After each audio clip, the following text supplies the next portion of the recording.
Hello, All hello. right, we are on. Our music is Yeah, so much better than we that are on. stuff. Hello, hello, Yeah, Matt. Matt said that he was about to say it's a special Monday stream. It's not Tuesday. yeah. We're Jeff and I are experimenting with just starting the stream up and just sitting here talking to each other, like reading Reddit news and God knows what. Yeah, just say nothing of any import whatsoever, and see if we can get 30,000 viewers like some of these other YouTubers do. Yeah. Like, but I think but the key is we have to really like seriously dumb down the conversation. I think. We need you to become a Call of Duty pro player or League of Yeah, Legends or whatever the current Valorant video games are. but that's We, not we what could these try and see if we guys get are you on doing. Minecraft first, I guess. Yeah. No, but that's not what they're doing. They're just like doing. I don't even know what they're doing, bro. I turn it on, I watch them, and I just think, what are you doing? Like, my God, here, go put the one guy on right now. Oh, hold on. Play on Twitch. We gotta Oh. show people what we're talking about. Well, I can share this one. Yeah, this guy. What's he doing? He's talking about Trump's Nazi Madison Square Garden rally, poll watch with Austin, 8 days. Wait, who is Until the this? This is election. Hassan.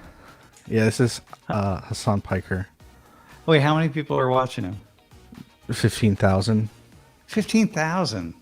17,000. He just went live 15 minutes ago.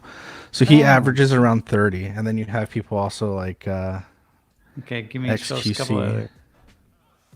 This guy. Yeah. This guy. 33. And this is on his Twitch stream. Is he on YouTube right now? No, he doesn't stream on YouTube. I think he still streams to Kick. I think he's Okay, how many are watching him? hold on. And look at the people commenting, man. If people on our stream, if we had a stream and we had that many people and people were commenting, we wouldn't even see the comments. We'd have He's no actually idea. not even on Kick right now. What's he on Twitch? Yeah, he's just on Twitch right now with Okay, we'll see. 33,000. Can you turn him on and see what he's saying? I want to hear what he's saying. If my computer can Maybe- handle it. We'll stream this guy streaming. He is streaming copyrighted music, so that's great. Oh, he is? So we can't do that. Yeah, at the moment he is. On All right. Twitch, there's a way that you can do like you can delete the VOD because it's not as important for these people. Oh. So they just stream Chicken copyrighted pork music. adobo. Yeah. Hassan, the pro terrorist guy. Hassan is the extreme left winger. Yeah. He's in a crazy situation. He said some really crazy things. You could have slow mode and sub only, yeah. All right. So this guy, what's he doing? Reading the news? Currently, Same it looks thing? like. Can I change this to like crappy quality? Looks like he's just like looking at his community, doing whatever, some type of poll. Earlier, they were looking at some news articles. Okay, he's talking now. What is he saying? Yeah. Nope. Yeah. Still music. Yeah. Respond to chat, so I suspect it's basically like I took a day off Okay. This is Hassan. So a Hassan lot is of you are really gonna be fucking far to the annoying. left, right? But Yeah. And he's on Twitch, so he can swear a lot. He can say pretty much whatever he wants without impunity. That's why Twitch is in so much trouble right having now. said that, we have a lot of Oh, yeah. politics today. Austin is And in I the can't building. because, He Penn is- State will come down on me. But not that I want to. It doesn't really matter. But the point being, I'm just blown away by. I watch these folks, and I'm watching the one guy a couple weeks ago, and there's nothing. He was just random, just doing what we're doing right now, just like random nonsensical talking. Yeah. So anyway, Jeff, you have the idea though that if we would do random nonsensical talking every day, like just stream all day long every day, we would just start developing followers. I mean, that would be one of the ways that we would increase our community reach, as well as the kind of culture we want to cultivate is by streaming more often, more people trying to catch our streams. But really, it's up to all of you, the audience, on what you would want Sam to talk about or explore in these out of class streams. Do you want him to bring in guests? If so, who would you like Sam to interview or be interviewed by? We could have you all call in if you'd rather have an opportunity to actually just talk to Sam. It really, or we could just scour the internet, see all topics. Right, you could explore different things that you're doing in your private life, but do it on stream. Like if you have a topic you're going over, like, oh, I'm working on this project with these people, and this is one of the topics we're exploring, and I want to do some research on it, and I'm going to do it on stream, and you can do that. So it's like log into like the front page of Reddit. Yeah. Okay, here. This is I can't. To Conj, they asked, is there a Twitch channel for us? Yes, there is. I think we're supposed to be live there right now, but we've been having issues with our multi-streaming. But I think on Talk Studio, Streamlabs doesn't do it from the back room for some reason. I do believe. So here, this is all right. So hang on, all right, here we go. This is the front page of the internet, right? So here's Reddit. Please keep drunk off his socks. So what these guys are doing, what some of these folks are doing, is just kind of looking down through their Reddit feeds. Wait, hang on, I gotta get rid of this. There we go. And just randomly reading stuff, right? Like randomly pulling stuff up, and don't click on anything that's not safe for work. yeah, right. Yeah. All right. And then they just stop, and that's it, man. And then suddenly you got thousands of people watching when they could just scroll through Reddit themselves. Like, I don't really know what it is. So, okay, here, this guy, he's idling his diesel truck. Like, okay, great. Here we go. Yeah. Here's Hoshi. These are a couple guys from the band 17. Okay. Yeah, it's wild, man. It's just so it's so intense that to see that, and I think that maybe we have not sort of cracked the code. Well, you've cracked the code, Jeff. Like, you kind of understand what it's all about, but I can't wrap my mind around the fact that all I got to do is sit in front of my microphone and just mumble about random things, and that if I do it enough, is enough hours in the week, then more and more people will watch that. They'll watch us mumble. You and I have like really stupid and inane conversations with each other, and then me or both of us just mumbling about whatever nonsense that we see. I mean, yeah, the idea with these alternative media hosts is that they're trying to add some type of insight into the conversation.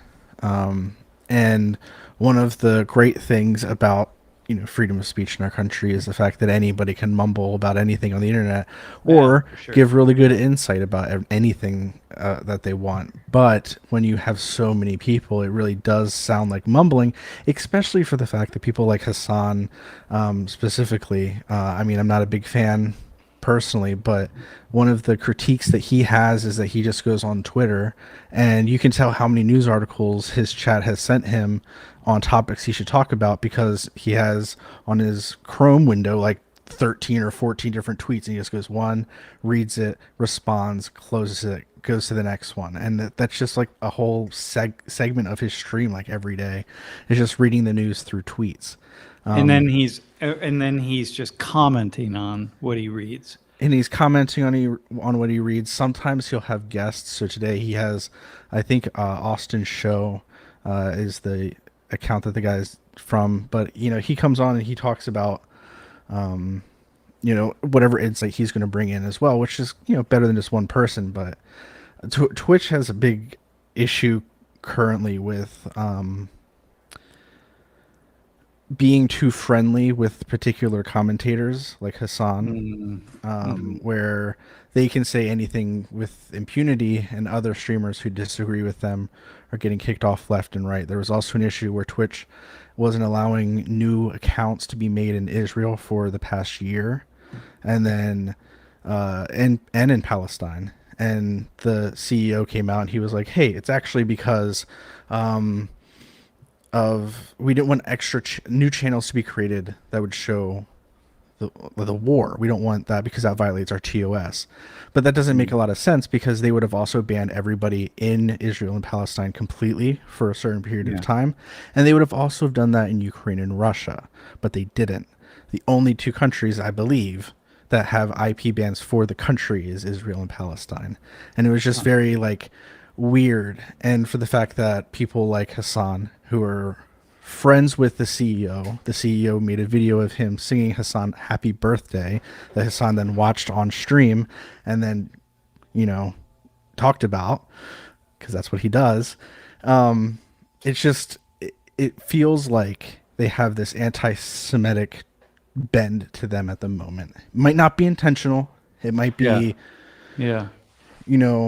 really we learned a lot from Ukraine and Russia. There were too many accounts that were created to just stream war content, so that's why we did it in Israel and Palestine.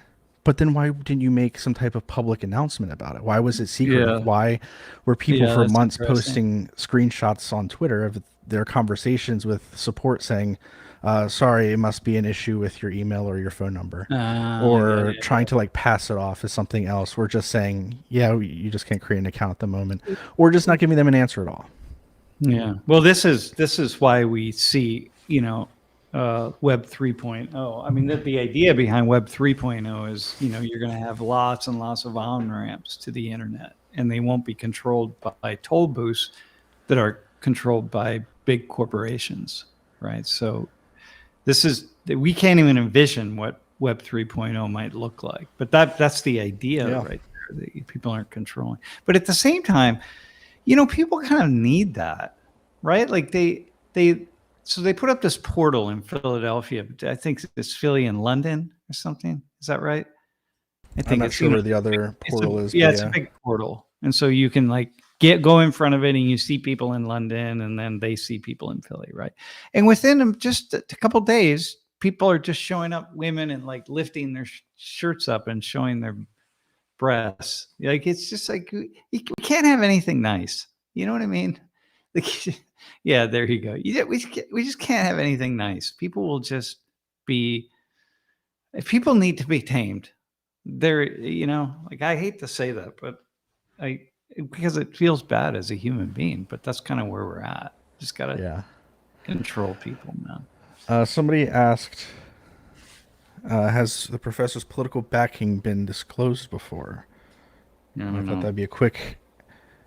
My assumption backing is in who do you support, and I think you've said multiple times that you're a registered party, and and how that might influence you.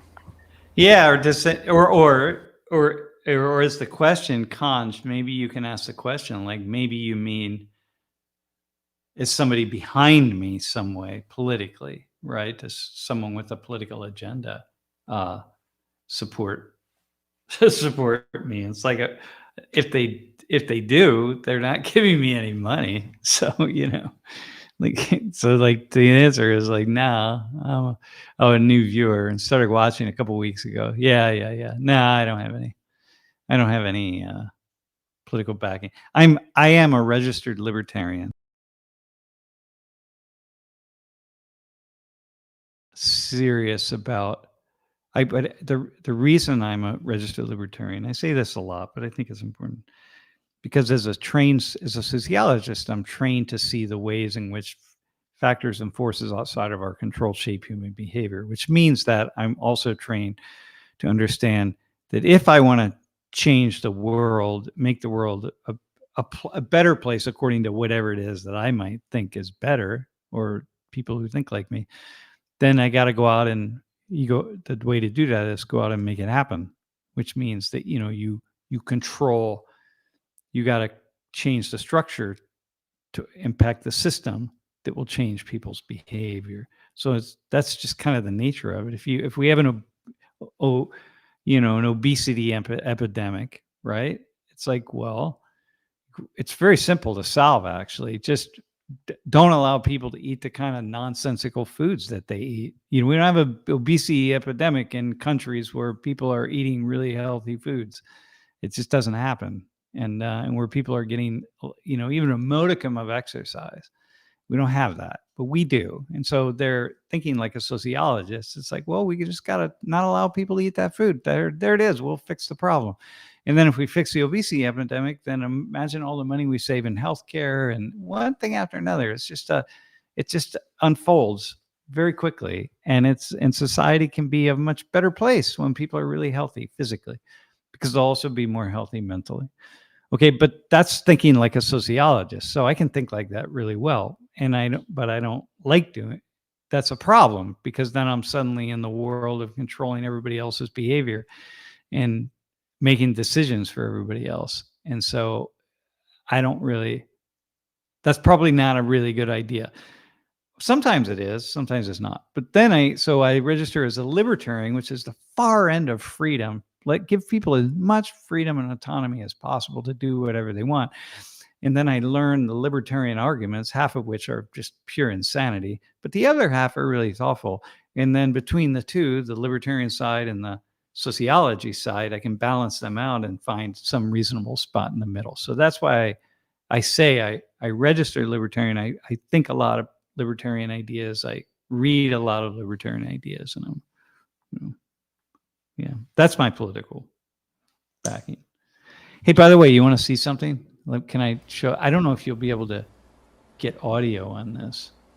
Let me see. I'm going to share my screen now again. We shall see. Dawn H asked, have y'all checked out the Based Conservative? Yeah, God, that's annoying. We do know of the Based Conservative. We don't usually have an issue with his comments, but man, oh man, and you even mentioned it later in the comment section here in the live chat, but his thumbnails are very annoying. Yes. Titles. Yes, his titles and his thumbnails are very clickbaity. And some of the students from this semester have found that. People have turned them on to that. People who they're being shown in that way, and I have to explain to them, yeah, well, you have to watch it, because if you watch it, they're not saying anything negative about you, and you didn't say anything negative. It's just that it's clickbait nonsense. All right, so listen. So I was in Korea past couple of weeks, and in Korea at these conferences, I spoke at a conference, and they always have some kind of musical opening. There's like the opening to the conference. If it's a big conference, like multiple day conference, then the opening might be then the Khan says the Based Conservatives is how they found out about us. Yeah. Yeah. So at these conferences, they'll do a musical guest, or maybe somebody will play a musical instrument, or a vocalist, or a play, a theater, something, right? So at this one conference, they did people dressed in Joseon attire, from Joseon Korea attire, so from quite centuries ago, and they needed someone to play the role of the king, and so in the entry, and then they did this performance, right? And so they asked if I would do the role of the king, and I said, "Yeah, all right, I can do that." So anyway, they got my measurements and so on. Here, hang on, all right, here we go. So hang on, I'll play this. I don't know if you'll hear. So this is a practice beforehand. She's showing me what I have to do, and I have to kind of walk through and We cannot hear conference it, by the way. area. Can you hear it? No. I think you have to do it through like a web browser of sorts. That's why I uploaded that one video to YouTube. Okay, but you can see it. You just can't hear it. Yep. All right, hang on. Yeah, here's another. That's a one. sweet room. Yeah, it's a really nice room. Hang on. I'll do this one too. Go here.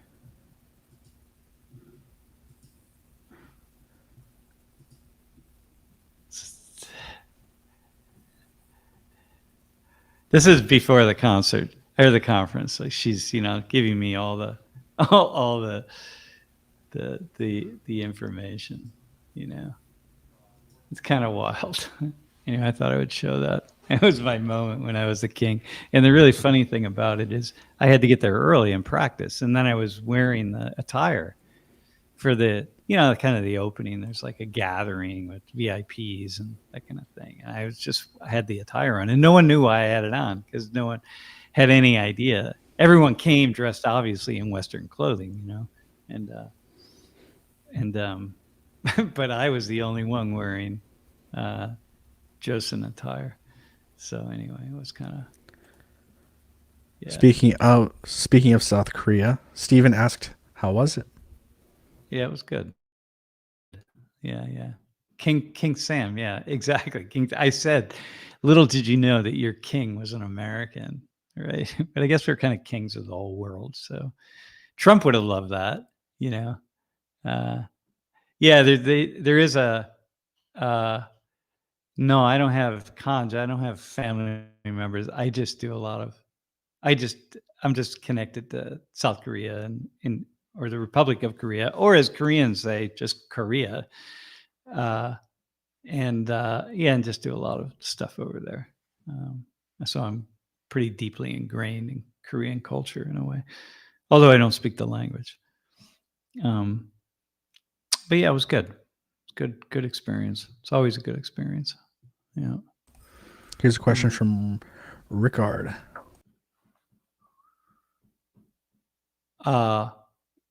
Here in Sweden, it is secret by law unless you disclose it yourself. That's kind of wild. We don't have that here.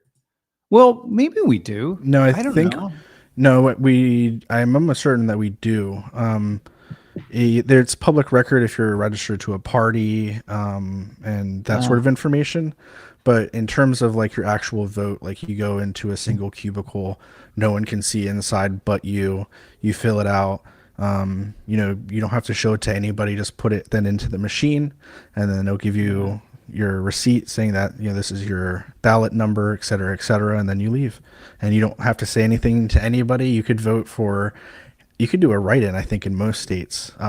In the U.S., every state has its own laws. Like every state has its own voting laws. But for the most part, the one thing that's across the board is that information is private. Who you actually voted for is private. Yeah. You can't find that at all anywhere. You just know you can find out what party people are registered for, like Jeff says. That's public information. But yeah, it's yeah, and it's not obligatory to vote here in the U.S. Hang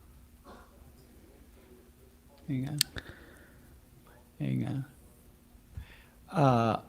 Whoa, can I can I respond to? How do I respond to someone in the chat specifically? If you hover over their comment, it should say show on stream. It'll show their comment. The one, the Korean comment. This one? I should be able to do that, right? Yeah. Yeah. Wait, hey, are you watching? Are you on from Korea or are you in the U.S.? Man, I gotta. It says you're a king. Oh, you're a king. All right, yeah. Yeah, okay, king. Imagine if that was like Donald Trump, man. That dude would have eaten that up. You know, it was actually pretty fun, I have to say, but it was very nerve-wracking because I had to do these really specific things, and it, man, they were. My brain is, you know, I don't know how dancers and actors and stuff remember things very specifically because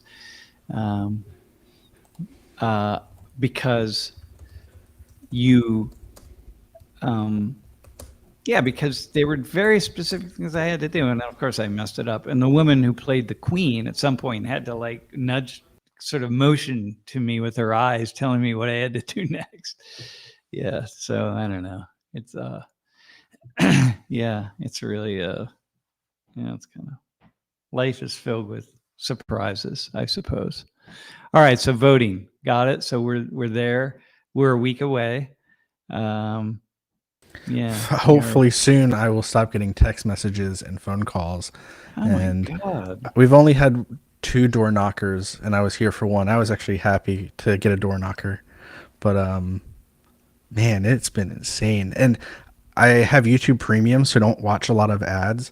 But every time I put on like college football or the NFL or any other channel, like if I'm watching broadcast television, dude, it's just one ad after the other, after the other, after the other. And it's just, the thing is, people keep complaining that no one's talking about policy. And it's so right. No one's talking about policy. Everybody's like just mudslinging. Like mudslinging used to be a part of politics. And now that's all politics is. Yeah, there's really nothing. I have no idea what either of these two knuckleheads represent or their parties or whatever. I have to dig away to try to figure out what it is they might say. Well, it doesn't really matter what they say anyway, because that's not necessarily what they're going to do. And it doesn't really matter anyway, because you have Congress that's also going to be making decisions. So it doesn't matter what they say they're going to do. It just, it's too complicated. It's kind of absurd. Jeff, by the way, how come you don't have your video on? Because my desk is not in a great place to have a camera on. Yeah. I have a lot of, all right, I have a busier background. Maybe I should work on trying to get the virtual background. Can't you put a background up like the beach in Haiti or something? Can you? Yeah. Yeah. Let me try. Yeah, it's really we're really in a very complicated space right now with this election. I've been getting stuff from both sides. Both sides have my phone number, right? I never get anything from libertarians, which shows you how unimportant that party is. But my God, man, I just am getting slammed every day. I get it. I mean, Hillary is emailing me, and Kamala, and Trump, and I got something from Steve Bannon. I thought he was in prison, actually. So it's just one after another, man. Yeah. Oh, right. The election for 2028 begins on November 7th. Yeah, you are right, man. God. Yeah. I don't know. Really crazy. Hey, next Tuesday, we're going to do I'm going to just, first off, Penn State has asked us to do our best to allow students to have, if you have class on election day, to give students as much flexibility as possible so that they can vote.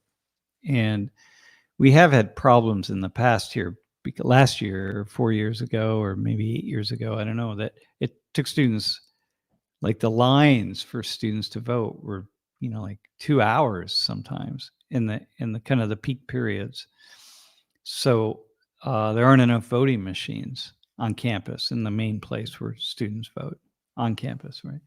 And so Penn State has asked the faculty members to give students a great amount of flexibility so that they make sure they have enough time to vote. So if they miss class, they can make class up and do one thing or another. So we are having class, and class is mandatory on Tuesday, but we're going to give students the opportunity to not be there, to be somewhere else, and then submit an assignment related to the class, which is what they do anyway now. So people have a, if they miss class, they have to make a video of summary of the class, which nobody really wants to do. It used to be a written summary, but people used AI, and it was very hard to figure out who was and wasn't using AI. But with a video, it's not that difficult. So in any case, what I'm going to do on Tuesday is just sit on the table in the front of the room, kind of like I did with that Israel-Palestine class last October. Dude, there you are. Where are you, at a golf course? No, this is the Vision House. Look at that. My background's not going. It's not great. It's the Vision House in Haiti, on the property that I stayed at. Oh yeah, all right. Oh, and that's the ocean in the background, right? That's the other side of the island. We were in that like little crescent part. We could see the middle island there. Yeah. What percentage of Penn State are foreigners? That's an interesting question. So student body, I think, is probably about like 10%. Oh, I should know that. And anyway, but the one question, it did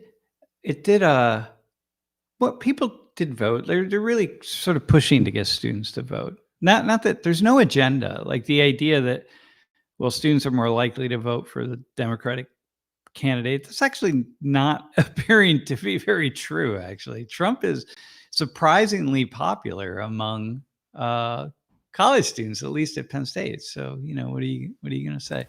Wait, he is. So this is from Penn State Global International Students and Scholarships. So at least these are the top 10 countries at Penn State, maybe with a scholarship, but China, India, South Korea, Saudi, Taiwan, Malaysia, Canada, UAE, Iran, and Bangladesh. And I think I saw from a Google search, it's about 10% of Penn State students are international. Yeah. Here's every campus. But a lot of students, you'd be surprised in our class. I'm surprised, actually, the number of them that are dual citizens.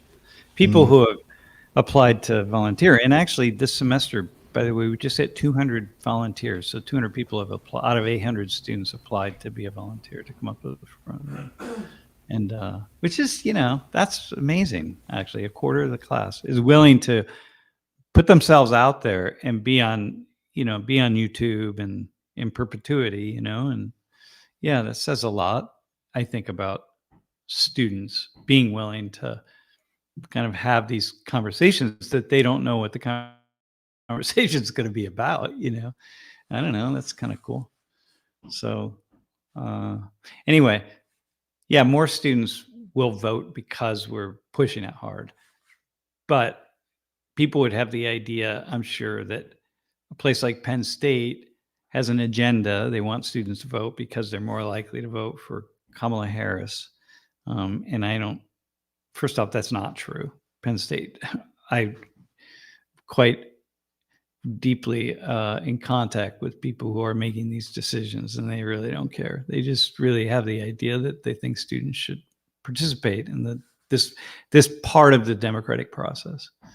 And I'm sure some of them do, but nobody. I'm not able to read that at all. And secondly, Trump is, it's probably 60-40 weighted toward Kamala Harris. Probably, I would say, if I had to guess, I'd say like 60-40. It's not like, 20% for Trump and 80% for Harris. It's just not the case. So it's really surprising, actually. Anybody who's looking at any poll and they think it's going to be any more than a 49-51 has no idea. At least in terms of the electoral college votes, they don't know what they're talking about because it is super close. The only polls that are really like crazy huge Trump are like gambling sites. And the word is that there's a lot of people just dumping money in from the Republican side, and that makes it, obviously skew super hard. But that doesn't mean that a lot of people. It just means a lot of people with money are supporting Trump on these sites, but potentially. Man, it's really hard to get a good poll these days. Stephen asked if Kamala's president, how do you think it will be seen as a historical moment, or are you worried about backlash from the Republican gun-toting far right?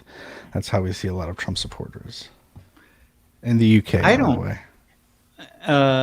Gun-toting. You got that? You got the language down from the UK, right? Gun-toting. That's funny. Wait. I think it's gonna be seen as pretty big that we have a president who's a woman. But in a way, it's kind of like when Obama was elected. It was a big deal for a hot minute, and then it just really wasn't a big deal. Maybe that's because he was half white. But I think similar to her, I think it will be kind of a similar thing. She's vice president, and it's not that big of a deal. So I think that's the way these things go. Do I think that a lot of people will not vote for her because she's a woman? Absolutely, man. I think that then in the end, they won't fill in that dot because she's a woman. There are plenty of people who won't do that. Yeah, I think that impacts it. And then. Wait, go back, Jeff. Put the what's the other? So it's a historical moment. Yeah, it is, but it'll pass pretty quickly. Backlash from the Republican. It's not just Republicans who got all the guns. By the way, that's the thing about the U.S. It's everybody has guns, man. Behind every blade of grass. And I don't think that there's a. I don't think backlash is. There's going to be backlash for sure. First off, Trump has already won the election. Trump has won, and even if Trump loses by 10 points, he will claim the victory. The election was stolen from him. That seems pretty clear. I'll be very surprised, actually, if that's not the case. Very, very, very surprised. And I hope it's not the case. If he loses, I hope he just kind of goes down. Like, all right, whatever, I lost. But I just do not see that happening. He's been saying that the elections have been rigged since 2016. Yeah. You know who won in 2016? Trump. He's mad that he didn't win by more. Yeah. Well, they tried to rig it so he wouldn't win. So that's all you have to say. You just have to keep saying that, and people believe it. People who know nothing about elections, know nothing about how they operate, know nothing about election fraud. We have people that study election fraud for their whole lives, and basically are pretty clear that there's not very much of it happening. And to the degree that it happens, it benefits the Republicans as much as Democrats, or libertarians clearly don't benefit from election fraud. So. Anyway, so he basically, from what I can assess, from what I predict, he's already has won. So in his mind and in the minds of, a very large swath of Trump supporters, which is where the danger comes in. That's the concern. Any Democrat listening or Democrat voter or who will be voting for Harris, and you think that it's a slam dunk and you might want to stay in, or even a conservative who's voting for Trump, or this time you're voting for Trump and you think it's going to be a slam dunk, you have to go out and vote because it's the candidate, man. It's going to be being at a Trump rally was like very eye opening to me, because I was like, yeah, like the crowds are big, but like you don't really understand how big until you stand outside of a line for 2 hours and there's still people coming in. Yeah. Like there were thousands and thousands of people. Yeah, a chicken pork adobo. Now, if Kamala Harris loses, there will not be any rioting at all. I'd be very surprised. There will be none. And if Trump loses, there won't be rioting. That's not going to happen. It's not going to happen. It's going to be like a slow process.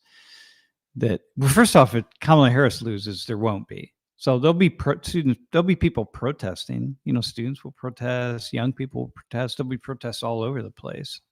But it's not going to be right. It's going to be protests. It's not going to be rioting. Nothing to riot about. And there will be, if the estimate is that the election. I mean, if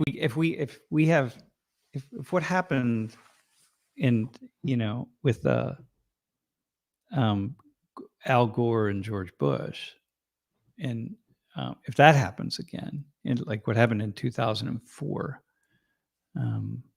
or was it 2000? No, it was 2000. If what happened in 2000, yeah, that's a different story. But yeah, no, there's no rioting. No, that's not. People have asked that. They sort of ask like the kind of question, well, is the left gonna explode? It's like, no, they're not gonna explode. That's not what it is.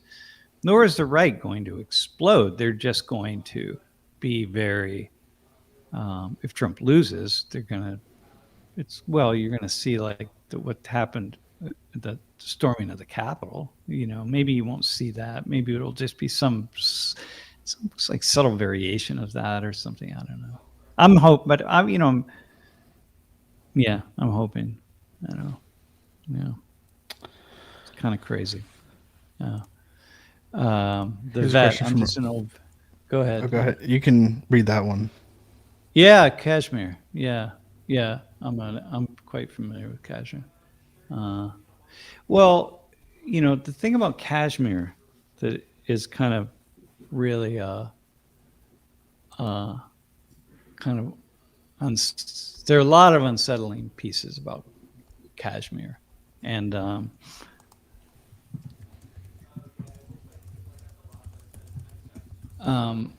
yeah. So the fact that we can't, that the conflict just keeps going, it's kind of like North Korea, isn't it? And that it's like a stalemate. I don't think it's really a stalemate because there was never an official war like North and South Korea, but it's like a standoff. It seems to me, and so yeah, that's my yeah. I've been watching the battles between the Indian and Chinese troops, though, and that's in Kashmir, right? And like, man, just how crazy it is to see the region, and there's doesn't seem to be much of anything there. Although maybe there are minerals, but I don't know how you're going to get the precious minerals out of the ground. But I watch that standoff and sometimes the explosion into, people fighting each other with sticks and so on. I think they're not allowed to have guns in the contested zone, right? If I remember correctly. So, it's very, and these places around the world. Carolyn from New Orleans, welcome, man. Yeah. It's Nolans. Kashmir is the Happy Valley. Kashmir is known as Happy Valley, yeah. Yeah, Happy Valley of where we are, we're known as Happy Valley. Yeah, there's so much that, I don't know, man. I don't understand humans. I'm increasingly. The problem with this even election coming up, I'm really having a hard time because Lori was talking about this the other day, the degree to which I have like an arrogant side that I keep I really keep I squash it as much as possible, but there's like a little bit of a tiny voice in me that will come out. And I have to really watch it carefully. I feel it, or I think it sometimes. I was watching something earlier and someone was explaining why he was voting for Trump. And then I watched this other person, they were explaining why they were voting for Harris. And I thought, I couldn't believe that my vote is equal to the vote of each one of these two people. And I couldn't not think that somehow this is a big flaw in representative democracy, that there's no way to categorize people or to weigh votes on the basis of knowledge and understanding of issues and vision and wisdom. And I think that, not that I have an exceptional amount of vision and wisdom, but compared to these two people, I just felt like, oh my God, this is deeply disturbing to know that I'm going to cast it. Well, I already cast my vote, so that my vote will be counterbalanced by one of them, and yeah, so I don't know, but that's painful to me. It's a deep flaw in the system. Real discussion on how to limit donations to campus. Yeah, well, yeah, we've had amazing discussions, but the Supreme Court just took the lid off of that about 10 years ago, when they basically gave carte blanche to contributions from wealthy people who could just open PACs up, and corporations. It just basically gave it away. And so what you have then is, which is crazy. I don't know what they spend all the money on, to be honest with you, because all I get is just negativity. All I see is negativity. I don't know what the money is being spent on, honestly. So, yeah. And then there's another one. The states give zero money to candidates, or is there a minimum? I do believe that the states don't give any money to either candidate. It's just independently funded through PACs. No. The federal government offers every candidate with a certain amount of percentage of support gets a certain amount of support from the federal government. I think the election commission. I'm quite sure, but not a lot. It's not very much money. You couldn't win a campaign on it. Yeah, states don't though. Yeah, and man, Jeff, are you getting text messages? I'm getting like threatening text messages. Not threatening, but they're like, "We're so disappointed in you." You sent you 5 messages and you haven't. And I was thinking that's the Chinese or the Russians who are saying, okay, we're going to pretend that we're supporting Kamala Harris, or we'll pretend we're supporting Donald Trump, and then we're going to guilt people or really attack people. You've let us down. Here's one I got earlier today. You let us down. We've asked you 6 times for a donation and you won't even respond to us. The least you could do is respond to us. Stuff like that. And I think that can't possibly be these campaigns. I've never gotten one that was like that. I just get a ton of texts from all parties. I think someone in my family may have added me to every conservative texting opportunity that there is out there, because man, I get so many about donating. I got like 3 today about giving $15 to Trump. If you do get those text messages, make sure if you do want to donate that you go through like the official things and not necessarily the links that those text messages are sending you to, because you never know what they're going. Dude, what website. Can we send our YouTube link out and try to get people to donate? Just say we're somebody. By the way, James Anthony, the reason sociologists aren't invited on talk shows is because we're too much in the gray area and everything. Because if you're a sociologist, if you're a good one anyway, like you're thinking about the complexities of the hidden factors and forces that shape human behavior, right? So if I say that, the hidden factors and forces that shape human behavior, I got to explain what that is. And so whatever issue it is I'm talking about, whether it's, like guns or violence or crime or any housing or homelessness, or voting, I have to go into detail to actually lay out my argument. So I can't do that. That doesn't work on for talk shows or whatever it is. So the times when I've been on, had done those things, I had to literally practically memorize an answer, because I knew I only had, like 17 seconds to respond until the interviewer cut in. And And you know, like that just doesn't work that way. You know, pundits work, and I'm not very good at that anyway because A, I don't speak really quickly, and B, I can't take very clear sides on anything because I just see too much that's complicated. You know, so like if you ask me, like, well, do I think Trump's a good thing or a bad thing? Or Kamala Harris a good thing or a bad thing? Well, it would take me an hour to answer that question. I can't just jump in. Yeah, we're very wishy-washy, man. Yeah, about the artist. Well, we are wishy-washy because again, there's so many things, man.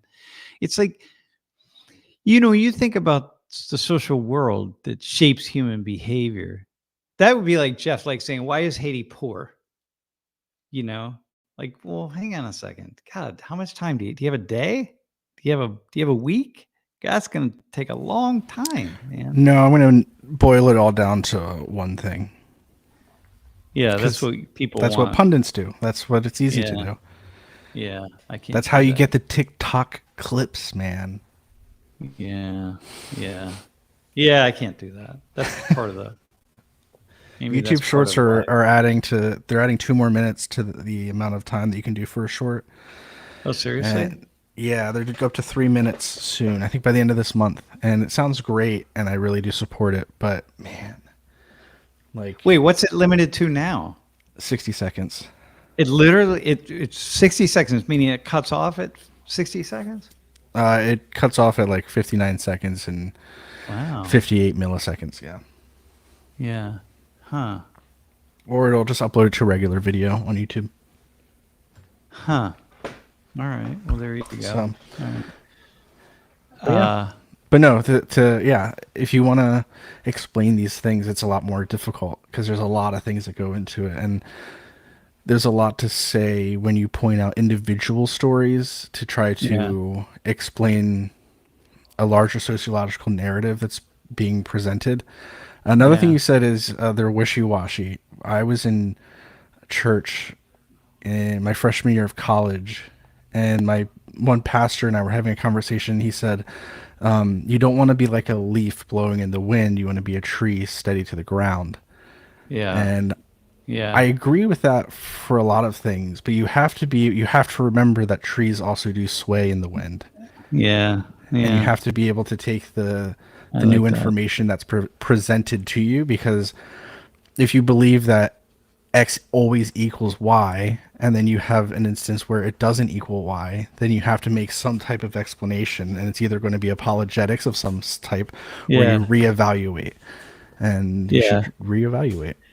Yeah. Like all the animals were on Noah's Ark, and Noah's Ark was the size of Rhode Island. Or even just that, like, I grew up a young Earth creationist, so like having to rework my mind with how the actual story, what the actual text tells, and not the narrative that I was brought up with, was kind of crazy. And then if you are a tree with those steadfast beliefs and there's a wind that gusts too much and everything falls over, that's a lot more damaging than, just being a leaf. Whoa. Oh, that's yeah. You're right. It's gonna like really come out completely by the roots. Hey, someone mentioned something about Haiti and the Dominican Republic, right? And so Ernso sent me this video.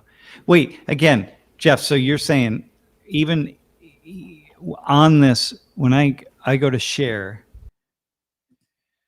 and I'm going to share this, but there's just no way. Wait, also If it's share. if tab it's like a audio. tab or a window, yes, but if it's an application, no. It's a window. Okay, it's in WhatsApp, and it's the side. It's like a vertical video. Is there? Let me see if I can do this. To share audio, share a tab instead. So it is a tab. Wait, hang on. Chrome tab. All right. Whoa, hang on. All right, hang on. Let me do this. Let me see if I can do it. Yeah, here we go. WhatsApp tab. All right. The problem is it's not, I can't make it small. So it's going to be like a really big tab. Or it was going to be a really small video. Let's see. That's fine. All right, here, hang on. This is a video coming out of the Dominican Republic, and these are Dominicans, really attacking Haitians. What's happening in the Dominican Republic, it's not a deportation. It's a masculining of Haitian immigrants.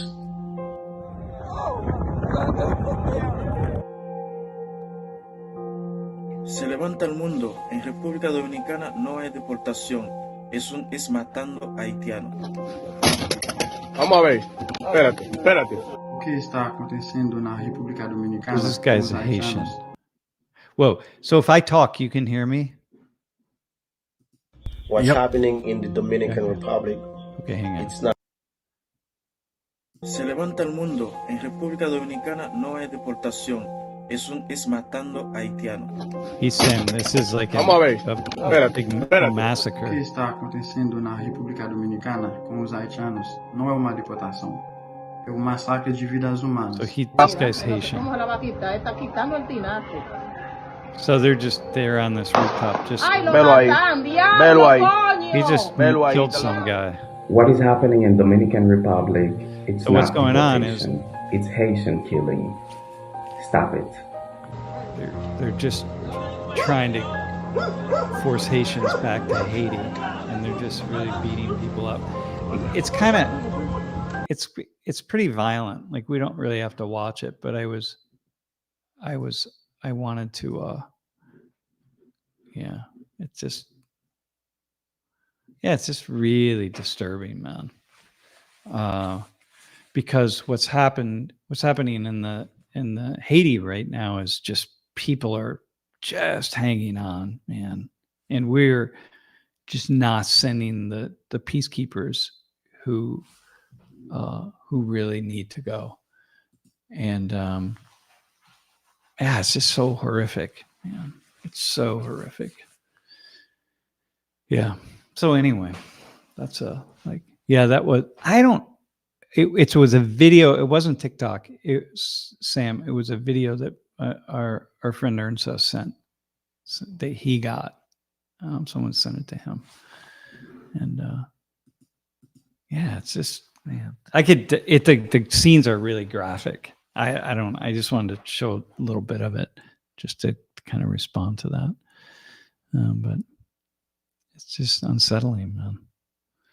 Trying to push people back, people that are just hanging on. Yeah. All right, what else do we have? I during our staff meeting this morning, I sent you a link to an article from my hometown in which voter fraud has happened. Yeah. To the Yeah, benefit, so there's- who was engaged in the fraud? They haven't released that information yet, I don't believe, but there have been 2 counties in Pennsylvania with thousands of, I think, like over 20 or 30,000 ballots put in, with a percentage of those all being similar handwriting, different signatures than what is on the person's known signature file, and a lot of other discrepancies. And the interesting thing is, there has been evidence now of election fraud, but we've been able to catch it, and the people hopefully will be able to be arrested and prosecuted. So that's a good thing. You know what, though? I think a lot of that is what we're going to see. We're going to see the different sides who are committing voter fraud on the other side. So, like Republicans who are committing voter fraud, making it look like it's the Democrats, and Democrats doing the same thing to the Republicans. And it's fraudulent fraud. Yeah. Because that's not very difficult to do, right? Let's submit like 100 ballots for Kamala Harris, and let's just fill them out in all sorts of ways, and then we can report on that and say, look, these Democrats, look what they did. right? And so, or do it for the Republicans, whatever. Yeah. I'm sure we're going to see a lot of that because, dude, you're going to see thousands of ballots like that. We just don't have voter fraud like that. There's nobody is doing that. First off, the penalties are so high, and it just doesn't happen. So if we're going to see voter fraud in large numbers like that, it is going to be a concerted effort by certain groups of people to paint other people as being very fraudulent. Yeah. That's the only way and that we're going to see that. So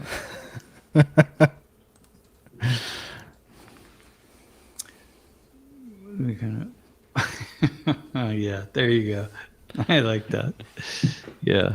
I can do that with my well, I don't get an I voted sticker, so yeah. It's interesting. There's also somebody said, I think Sam said in the chat, that there was fires, and I saw that it was in Washington State. There was a ballot box that people had to stop a fire from because somebody went in and tried to burn the ballots in it. I don't, green-eyed lady, a voter ID requirement. Well, I'm in a way I'm okay. Look, here's the thing. I don't know.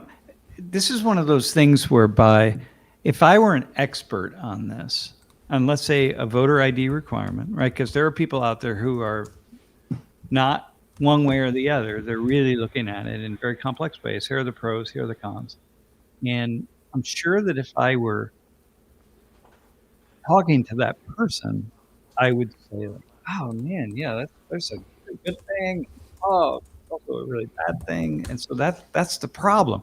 That's where I get to all the time, is knowing that every one of these things has pros and cons to it. I do have the idea, though, I kind of like the Washington Post refusing, Washington Post and the LA Times, right? They happen to both be owned by these billionaires. They refused to endorse a candidate for the first time in a long time. So the Washington Post, I think it was 1976 was the last time they didn't endorse, or the first time they endorsed a candidate. And the LA Times, similar thing with them, right? And this year both of them decided they're not endorsing any candidate, right? And I'm like, okay, well, you haven't been doing it forever. So it's kind of like, all right, so don't endorse a candidate, you know? But because they're billionaires who happen to own these two newspapers, it's very suspicious, right? But then I say, look, man, if you read the LA Times or the Washington Post and you need them to endorse a candidate, if you're like smart enough or thoughtful enough to read this newspaper on a regular basis, you do not need them to endorse a candidate and tell you what to do. And as if nobody picks up the Washington Post and says like, oh, the Washington Post endorsed Kamala Harris. Fuck, I was going to support Trump. But the Washington Post is supporting Kamala Harris, so therefore I'm going to support Kamala Harris. Nobody does that. There's not a single person that's going to do that. Like last night, Lori and I were walking down the street, and there was a sign for Bob Casey, the Senate candidate here in Pennsylvania, right? And on the sign, it says text, and then it was text something, text vote to, and then it was a 5-digit number, right? And presumably then you would get information about Bob Casey. And I asked Lori, I said, there's probably 1 million of these signs around the state of Pennsylvania. How many people got their phone out and texted vote or whatever it is to those 5 numbers? Like 0. Like nobody has ever done that. I'm sure. Like, and so, you see a yard sign, right? Like, oh shit, I need more information on that person. Let me do that. It's the same with the Washington Post. So it's like people are all up in arms about the fact that they're not endorsing anyone. And I get it because it's Bezos, but we don't need you to endorse anyone. This isn't like a small town newspaper. If it's a little tiny small town newspaper, that's a different story. But yeah, we don't need that, So anyway, that's kind of how I am. Okay, so now I'm going to go back to the vote to the question at hand, right? The guy that sent me down that road, and that's about voter ID. Well, if we have fraud now, we're going to have fraud with voter IDs, right? Like you show up. I mean, my town's a little different. We have these little voting precincts, and people who are working the voting precincts know people, right? You have to go in, you have to give them your name. You don't have to show an ID. Well, we don't show an ID because they know who we are and what we have to sign. And my signature has to look like the signature that is on file. So it's actually pretty, kind of makes sense. Like it's hard to commit fraud. And like I suppose I could submit 2 different ballots, but like, man, the penalties for voter fraud are huge. They're disproportionately serious, in my humble opinion. If you commit voter fraud, like you could be looking at like 10 years in prison kind of stuff, right? And I'm like, damn, man, that's a little harsh. So, so anyway, that's my thought on that. I think that I think that we historically have not had to worry too much about fraud, and now again, I think we're going to have to worry about fraud committed by groups who are committing on behalf of their opponents. Yeah. All right. I was thinking to a previous bill in North Carolina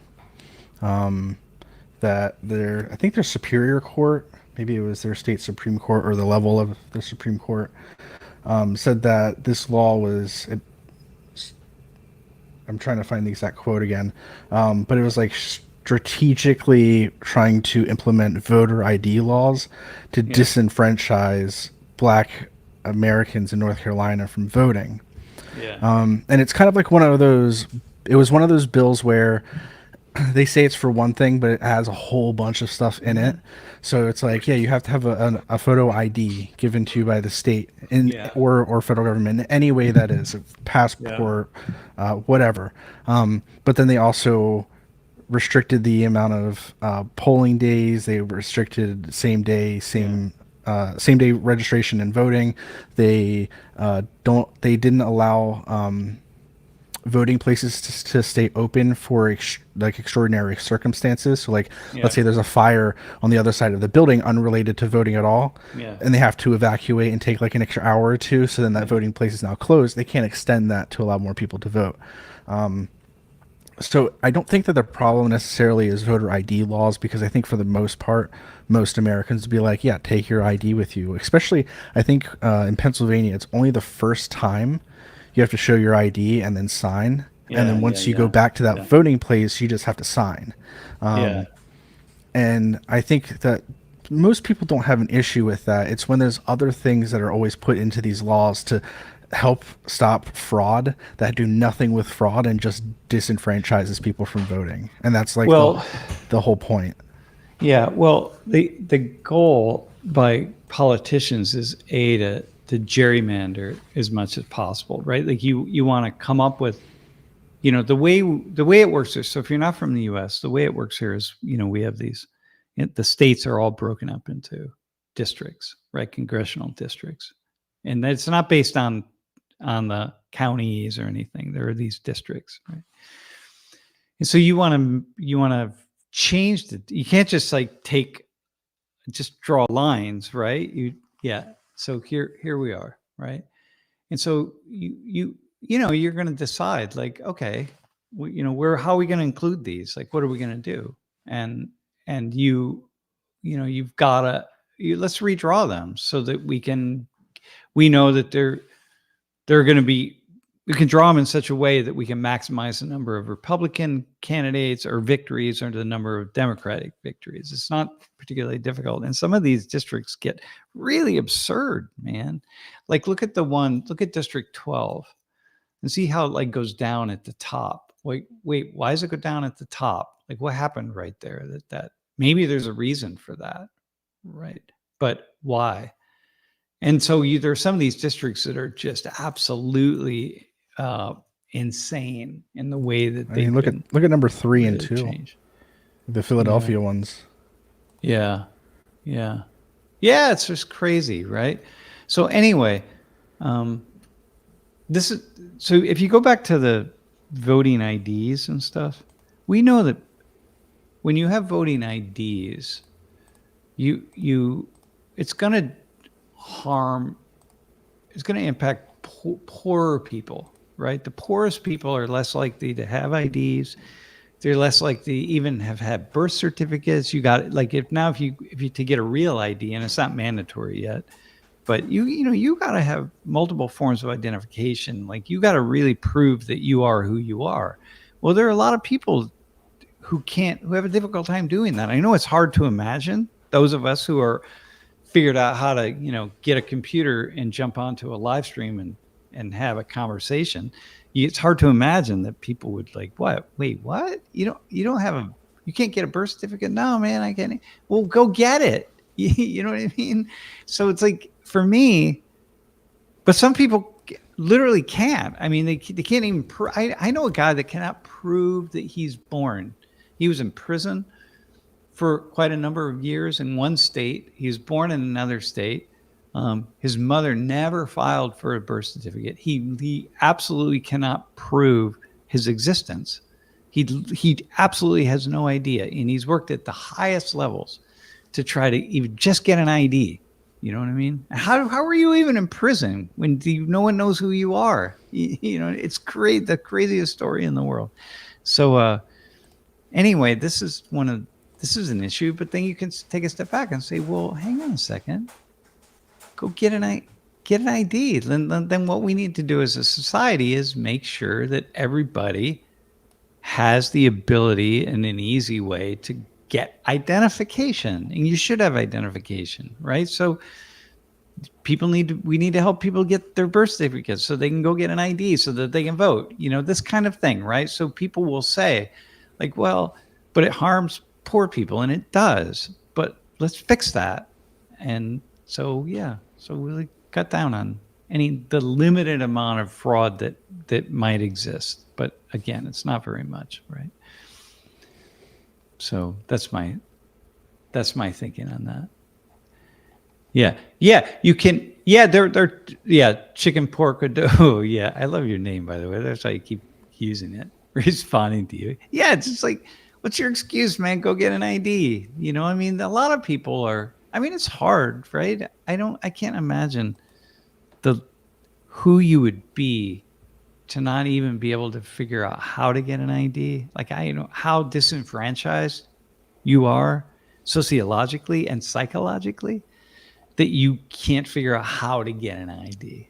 Like, holy smokes, man. Like, what are we talking about? But probably you can figure out how to go to the McDonald's drive-thru and order chicken McNuggets. So if you can figure that out, you got to be able to figure out how you can get an ID. And if you can't, then probably you're not going to be able to figure out with any reasonable assessment at all, a tiniest modicum of assessment, who it is that you should vote for. And so therefore, probably it's best if you stay home and don't vote, would be my assessment of that. And it's every citizen's right. It is. It's your right. So go get an ID, figure it out, and don't make it complicated. But what will happen is, and this is what goes to Jeff, to what you were saying, that one side or another will figure out, oh, well, we want to keep those people from voting, so we're going to make it really difficult for them to get an ID. Or the other side will say, well, we want to keep those people over there from voting, so we want to make it difficult for them to get an ID, or whatever it is, right? So that's what happens. The true participation is not really at the top of anybody's list. Yeah. These days, everybody needs a photo. I know you think that, right? You need it. So, green-eyed lady, you think that you think you need some kind of ID, but not everybody has it. Believe it or not, honest to God. And then you get the right ID. Whatever. I don't know. It's crazy.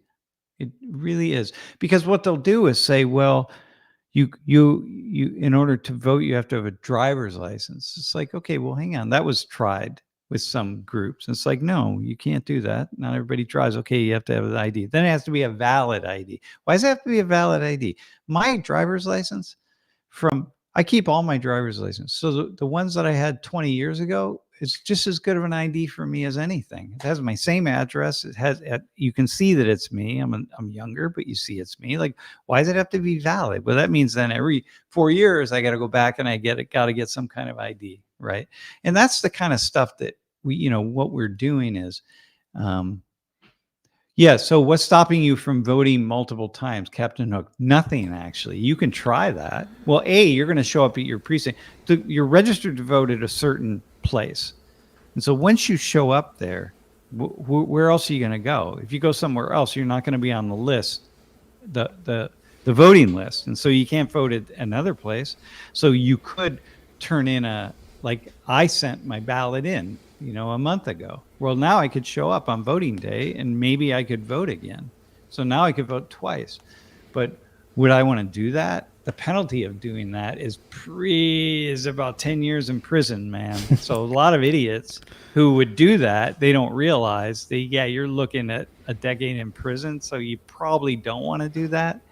And I could say well, I forgot that I voted.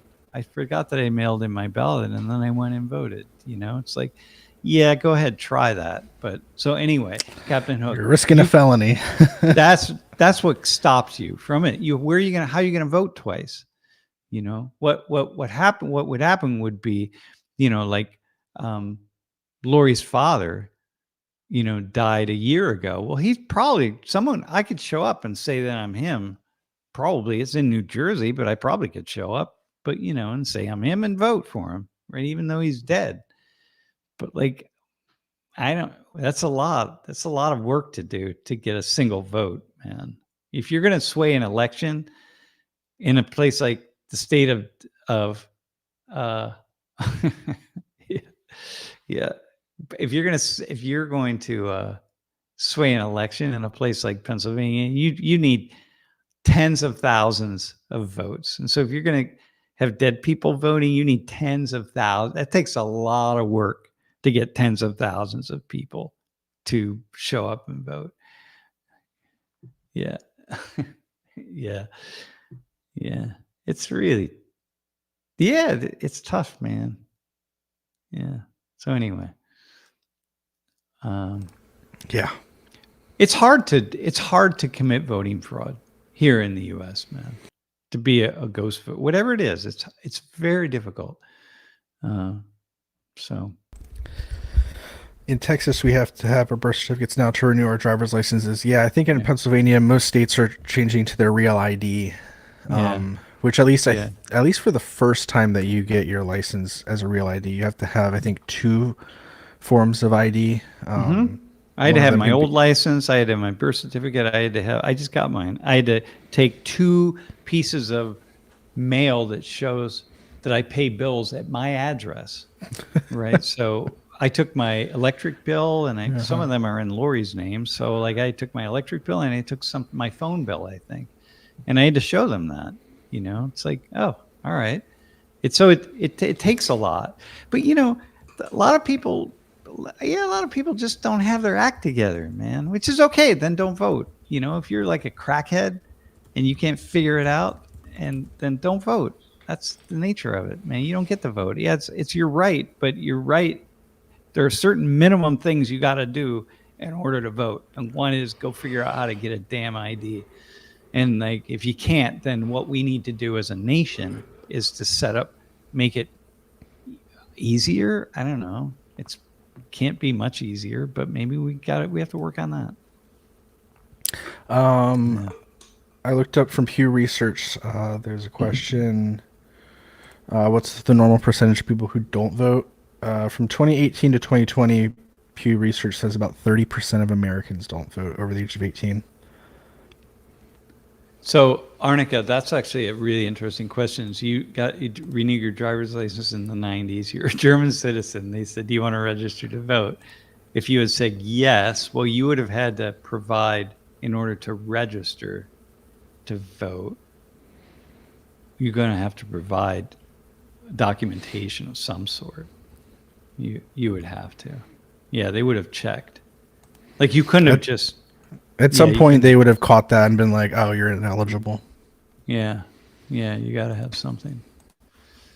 You might not even have gotten in trouble. They've just been like, "Sorry, you don't qualify anymore." Like, yeah. Yes, every state's different.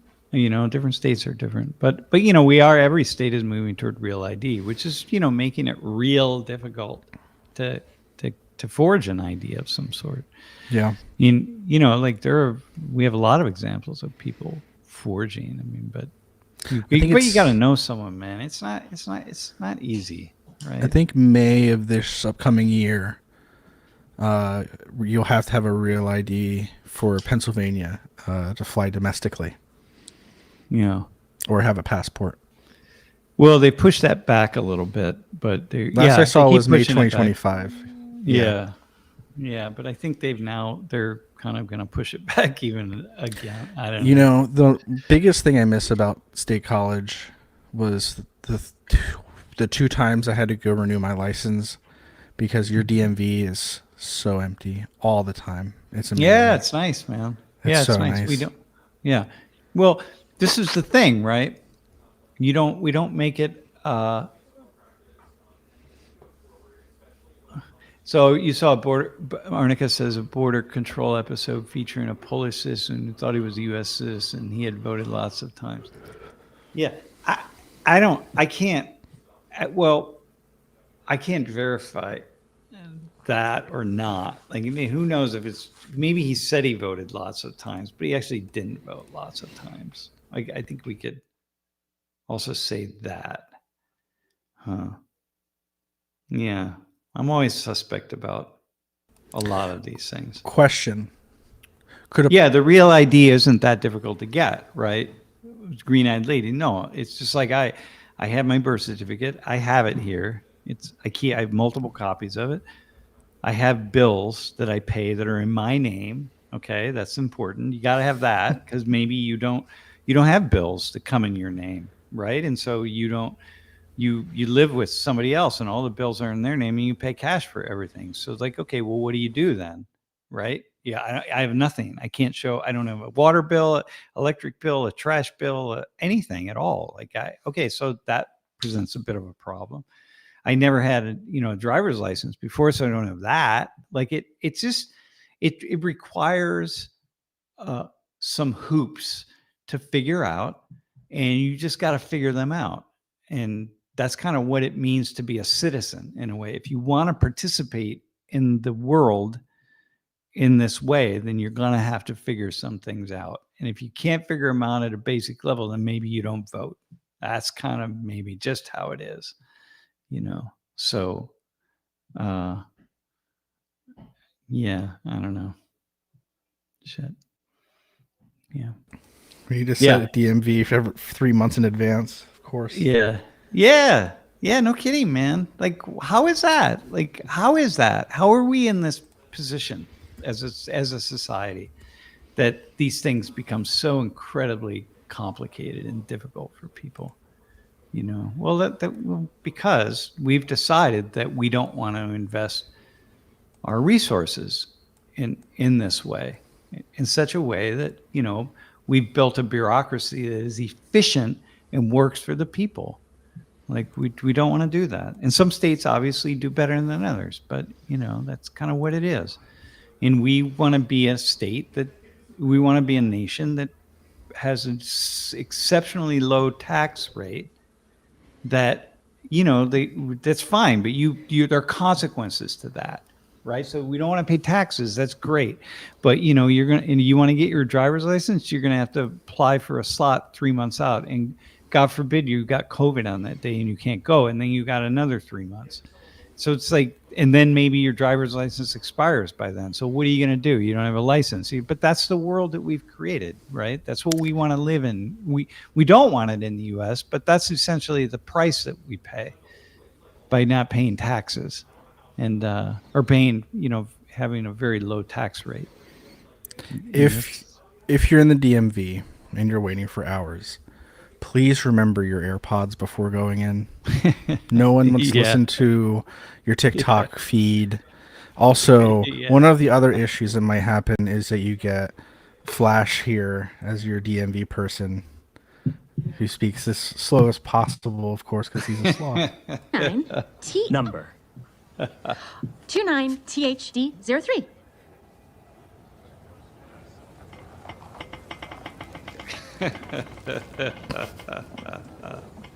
That's Two. really funny. That's very funny, man. It's a great movie. Yeah. Oh man. Yeah. Yeah. Listen.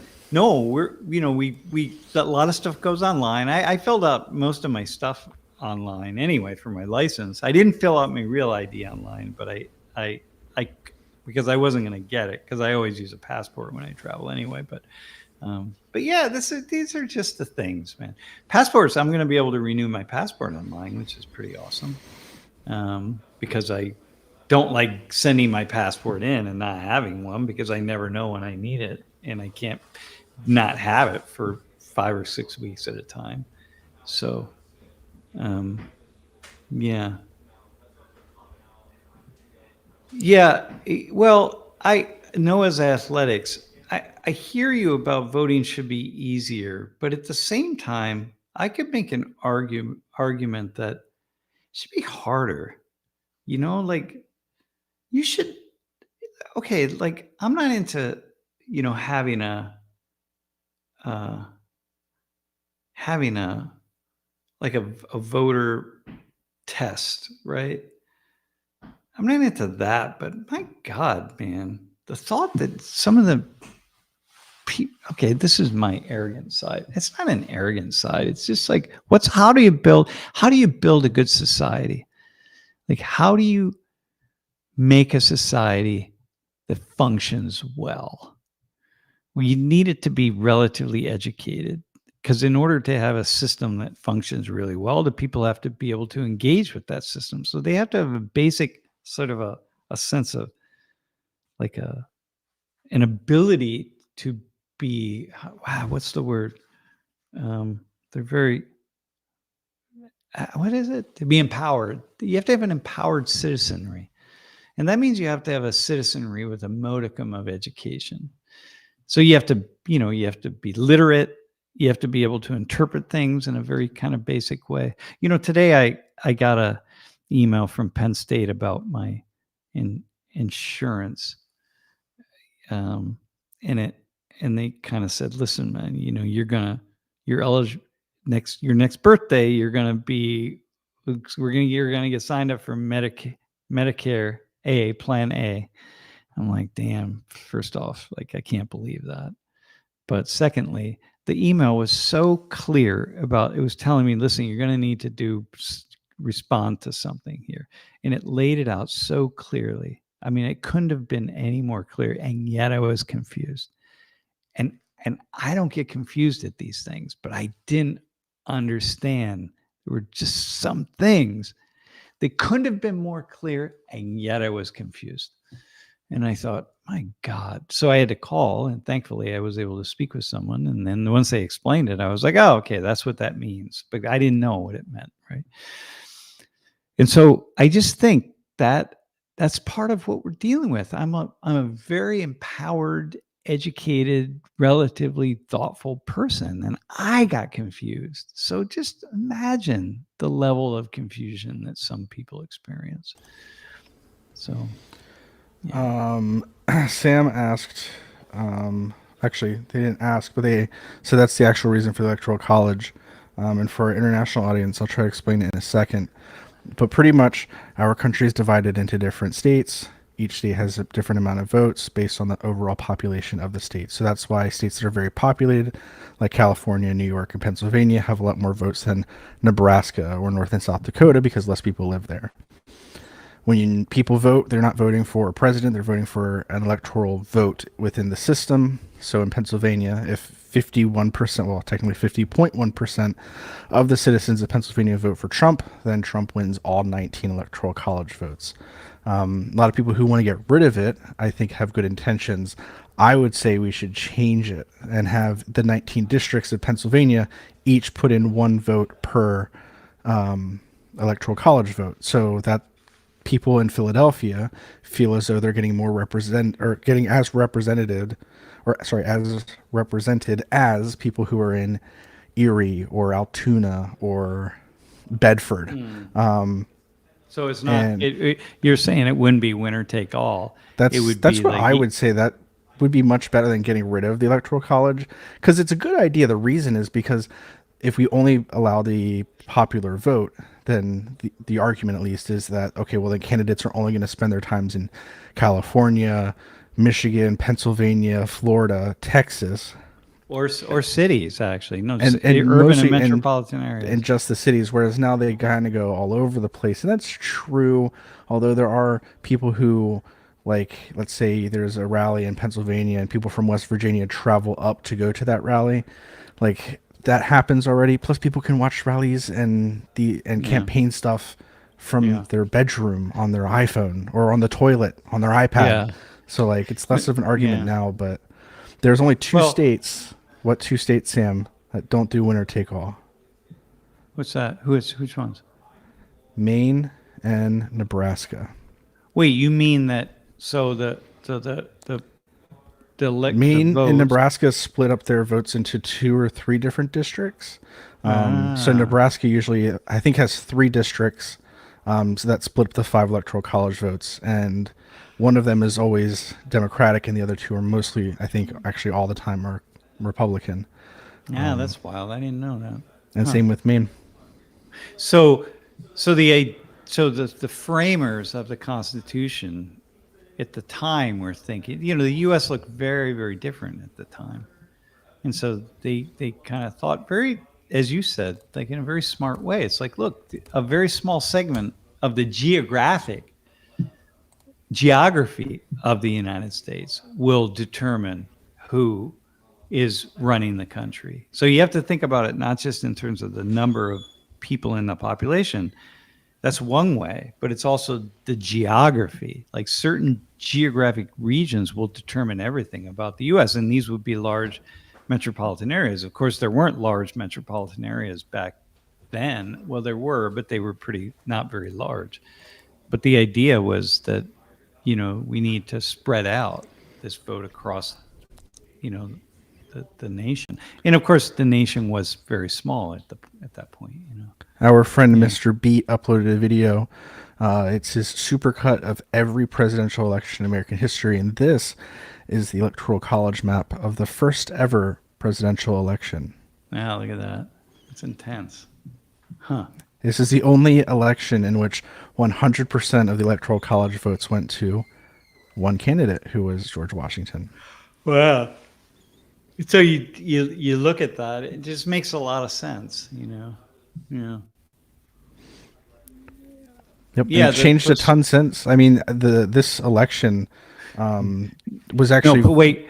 Go ahead. Keep going. I want to respond to Paul, though. Yeah. When the country first started out, the way that you voted for president and vice president was first and second place in terms of electoral college vote. And I forget, Mr. Beat talks about it in this video because I watched the first 2 or 3 elections while I was working on something earlier. And he was like, I think it might have been not John Adams. That's one of the founding fathers didn't want one of the other founding fathers to be up for the vote because they thought they would actually beat Washington, which would have kind of made it look bad. So he actually got a bunch of constituents to vote the other way, which then turned the vote for Washington majorly. I mean, he won every state, so it's kind of crazy. That's why Mr. Beat is so fascinating. Anyway, listen, Paul, yeah, you're right. So the problem is that smaller states have a disproportionate number of electors. Yeah, I mean, this is the problem. So it's both population and geography. The two go together in a way. There's no perfect way, right, to do it, but there's no question that it's very. It 100% sounds like a socialistic country. Wait, are you talking about the U.S.? Yeah, we are basically. Yeah, we are a socialist country. That was back when we had unity. Though every country is socialist in a way, man. I mean, really, let's be clear about this. This exists on a scale, So every country has a certain amount of free market opportunities, and every country has a certain amount of socialism, because every country needs a government, and every country needs to collect revenue from citizens to fund the government, because there are activities that must be undertaken, that can only be undertaken, that must be undertaken that will inevitably benefit the entire population. Like, you have to do that, like shoveling snow on the interstate highway system. Like, there's just no way around it. And the only way to make that happen is for everybody to contribute resources to making that happen. And so, or you take it from a tax from automobile drivers, which is almost, in this country, is almost everybody. But the point being, you have to have some kind of government. And you call it whatever you want, but it is essentially a government. And you have to have some kind of tax, and call it whatever you want, but it's a tax. Even when in New Jersey, they privatized trash collection. So you pay for individual, private trash collectors. Not everywhere, because some cities have trash collection, but you pay for it. Well, that's whatever. You're going to pay for it one way or another. You pay your taxes, or you pay the individual company. Man, same with like roads, and like New Jersey notoriously has the New Jersey Turnpike system, and Texas has the same thing, where you pretty much on every highway, it's a toll road. In Pennsylvania, we don't have many of those, but we get the money instead comes through our gas tax. Yeah. So it happens somewhere. Yeah, you can argue. And then in Florida, there are all these. When I went back to Florida a couple of years ago, wow, man, there are all these private roads that I was suddenly paying tolls on, which is okay. That's fine. But you're going to pay. You got to pay. You want a service, you're going to pay for it. So, but the problem is, when you have the larger the government, the greater the opportunities for people to step in and scam the system in some way, or push their own agenda or whatever. And people say, well, it's also inefficient. Well, big corporations are pretty damn inefficient, man. And so it's not, when you study big corporations, when you truly study them, they're pretty damn inefficient. Small companies are not, but the larger you grow, the greater the inefficiency, the more the inefficiency expands. So, yeah. So it's just not, there's nothing super simple about any of it, man. Do you have any thoughts on the tariff idea? Do I have thoughts on the tariff idea? That is just a dark tunnel of insanity, man. The whole world starts. I mean, we've had tariffs forever, but tariffs have always been around. Countries and regions trade with one another, and they impose some kind of a tax. Hey, you want to sell your stuff here? Well, you can sell it. The pirates were tariffs. You know what I mean? Like, everybody, it's just tariffs. You want to bring your good into my port? Okay, well, you're gonna have to pay. That's kind of how it works. We've always had tariffs, and we always will have tariffs. But the idea that you want to just start expanding them randomly, other countries are going to do the same damn thing, and probably for us, it may not work to our advantage. Everyone's going to engage. It's going to be a tariff wars. So to think that somehow we're going to benefit from that, we're only going to benefit and we're not going to lose. There are going to be a lot of people who, you start having a tariff war, there are going to be a lot of Americans who lose their jobs from the tariff war. So it's like, it's not a very simple thing, man. Yeah. Yeah. Anyway, Eisenhower built the freeways based off of Hitler's Autobahn. The point is that it doesn't make a profit. Originally, when the first highway was built from New York to San Francisco, a bunch of auto manufacturers came together, and they were the ones who were going to build all the roads. but I think it was Henry Ford was like, no, this should be in the government. Like, that's where this funding should come from so that it isn't for profit. Well, but yeah, and also we destroyed all the train track. The automobile companies destroyed all the train, the entire train system, the tram system inside of cities, everything, just to push the cars, which is really sad. You know, those of you who are in Europe, Axel and Steven and so on, you could just go hop on a train and go not anywhere, but you can go a lot of places, man. Most places you want to go. We don't have that at all, man.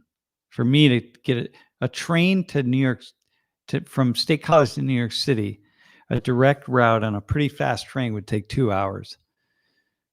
Hour and a half, I could get there. But for me to get a train, I have to drive 45 minutes. I have to park my car. I have to get on a train. I have to go take the train. I have to change the train. I have to go to Philly. I have to change in Philly. I have to go up to New York. Then I have to can't go directly into New York. And it takes me on average 6 to 7 to 8 hours. And I have to go one time a day. There's one time that I can go. So if I want to go another time, I can't do that. Coming back, the same thing. There's one time that I can take that train, and it's going to take me 7 or 8 hours. This is the United States, man, the greatest nation in the world. Thank you very much. Yeah, because we just destroyed. Yeah, we destroyed everything. I mean, we decided the cars would be king, you know. So, yeah, so it's crazy, man. Yeah. Jimmy said, but hasn't China used subsidies and tariffs for a long time? Wouldn't it make sense to somebody to counter that? The United States has used tariffs for a really long time. We've used tariffs. We have tariffs on the Chinese goods, everything and we've subsidized, like especially our agriculture. We've subsidized it so much that it's hurt other countries. Because, for instance, like we were just talking about Haiti, it was actually in my background. We were having a conversation down there, and we were talking to a guy who worked within the U.S. government about he wasn't like a congressman, but he worked within the government, and he was explaining why rice is such an issue in Haiti, and it was because the United States subsidizes rice so much that it's cheaper for us to grow in the United States, ship it to Haiti, and then for Haitians to buy our rice over their local rice. And then that destroyed the local rice economy in Haiti because they couldn't compete against the cheaper American rice. So we've also done the same thing. And again, I don't think it's bad if we do tariffs. I think we should just be honest. We have to stop saying that it's a tax on China. It might become a tax on China because China will have to lower their prices eventually, but it's a huge tax on the American people because regardless, we're either paying for the tariffed product or we're paying for the more expensive non-tariffed American product. And it's going to be expensive regardless. Yeah, you're going to pay. You got to pay, man. Trump is saying like, oh, we're going to get rid of the income tax and we're going to just, raise money through tariffs. Really? Americans are going to pay for that, man. Like, oh, we're going to get we're going to figure a system out. We're going to get the Chinese and the Germans and the Brits and the Koreans and the French and the Brazilians and everybody. We're going to figure a system out where they're going to pay everything that we pay in taxes. They're going to pay. I mean, it's just like, that's why people try to get really dumb people the vote of really dumb people because they don't understand something like that. And that's my arrogant side. But, I have to say it. That's just the dumbest fucking idea I've ever heard. Think like you're going to pay. You will pay.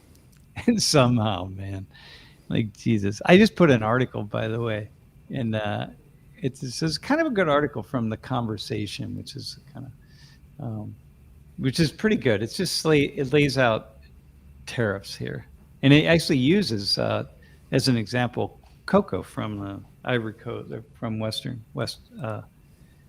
Africa, as an example of trying to understand how tariffs would operate and who would win and who would get hurt.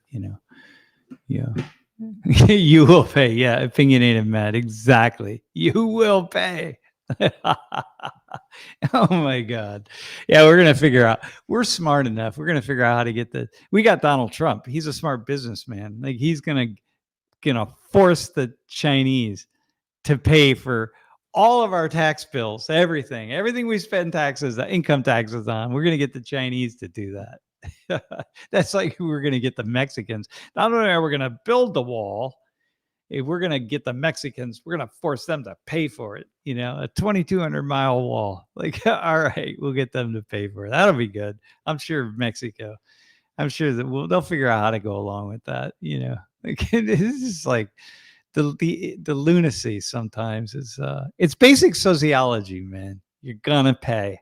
That's the nature of it.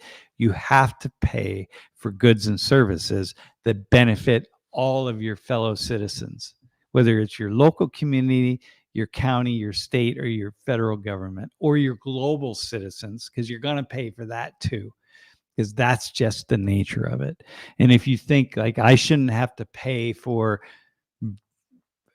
foreign aid to Haiti or Venezuela or whatever, good, don't pay for it. But you know what? It's going to come back to you. So that's just kind of that's going to be how it works. And it's always going to come back. And most of the money that you pay for places like that we pay, it's tied. We're just paying ourselves. So we pay our farmers to unload wheat. You know, we're gonna send $100 million worth of wheat to the Sudan, let's say, where there's a drought. Okay, $20 million.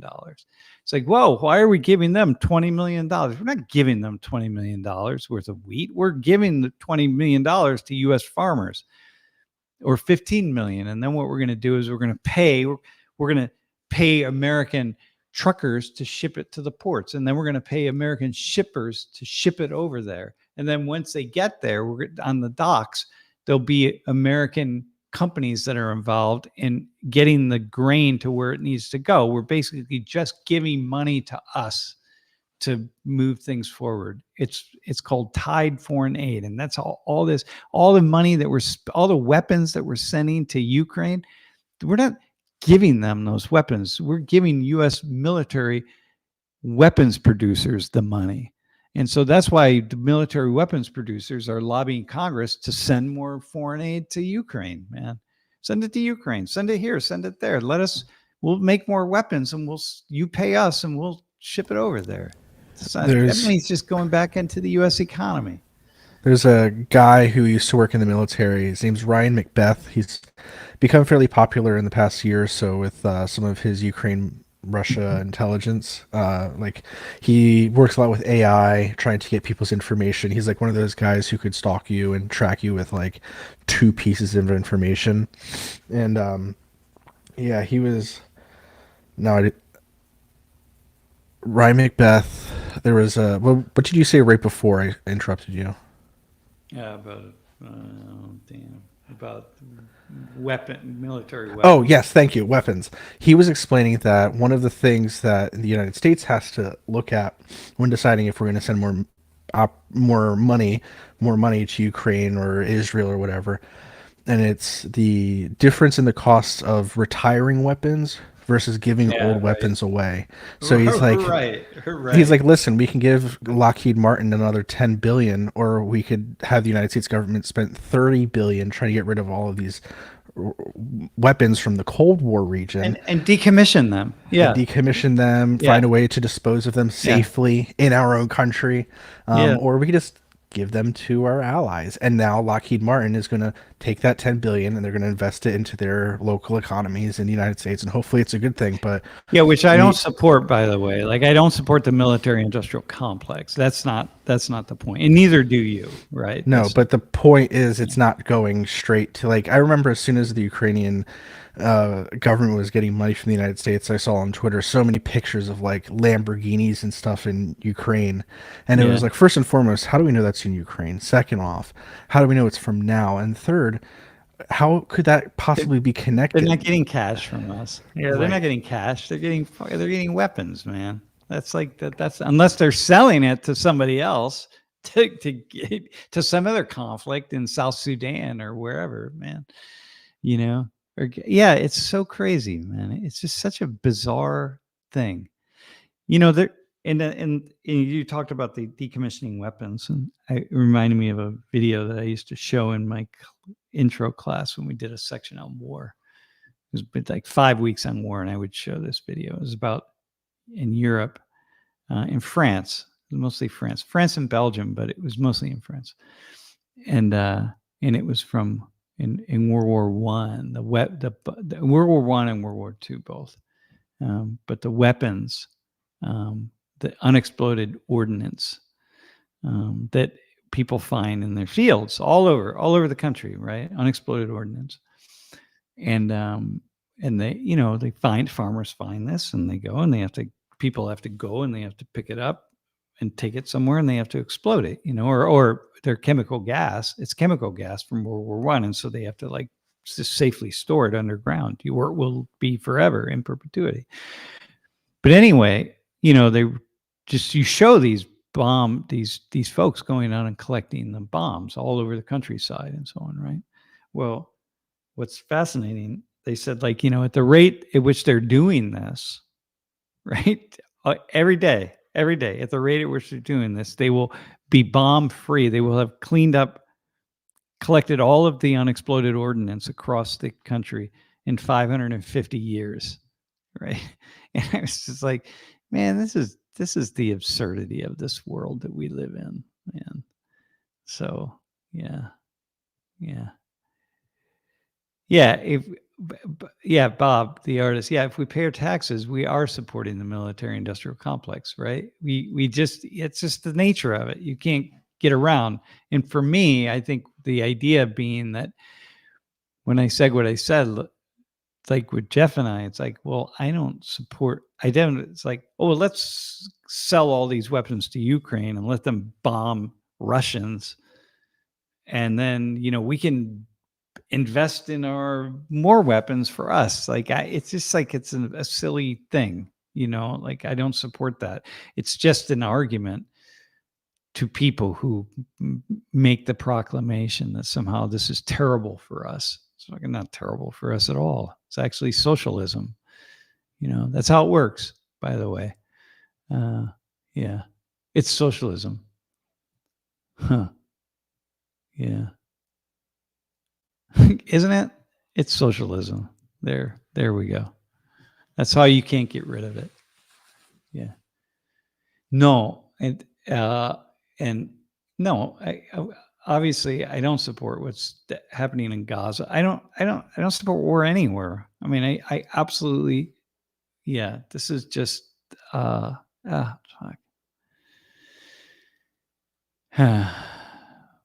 Yeah. Yeah.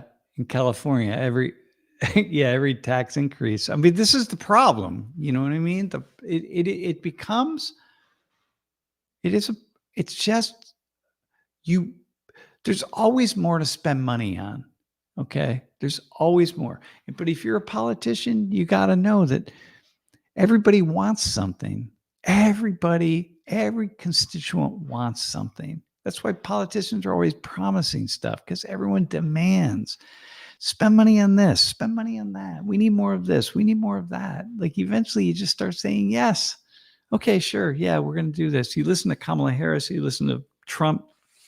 My God, they're going to spend 10 times the budget on stuff. It's absurd. That's the nature of it.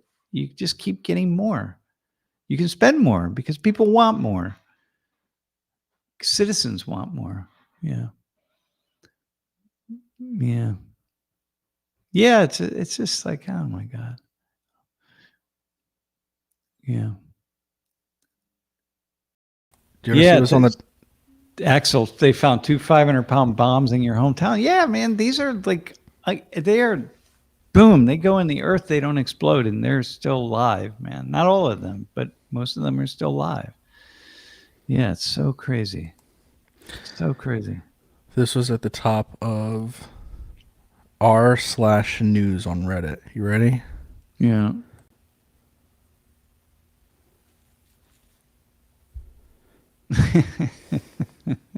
How'd they do that, by the way?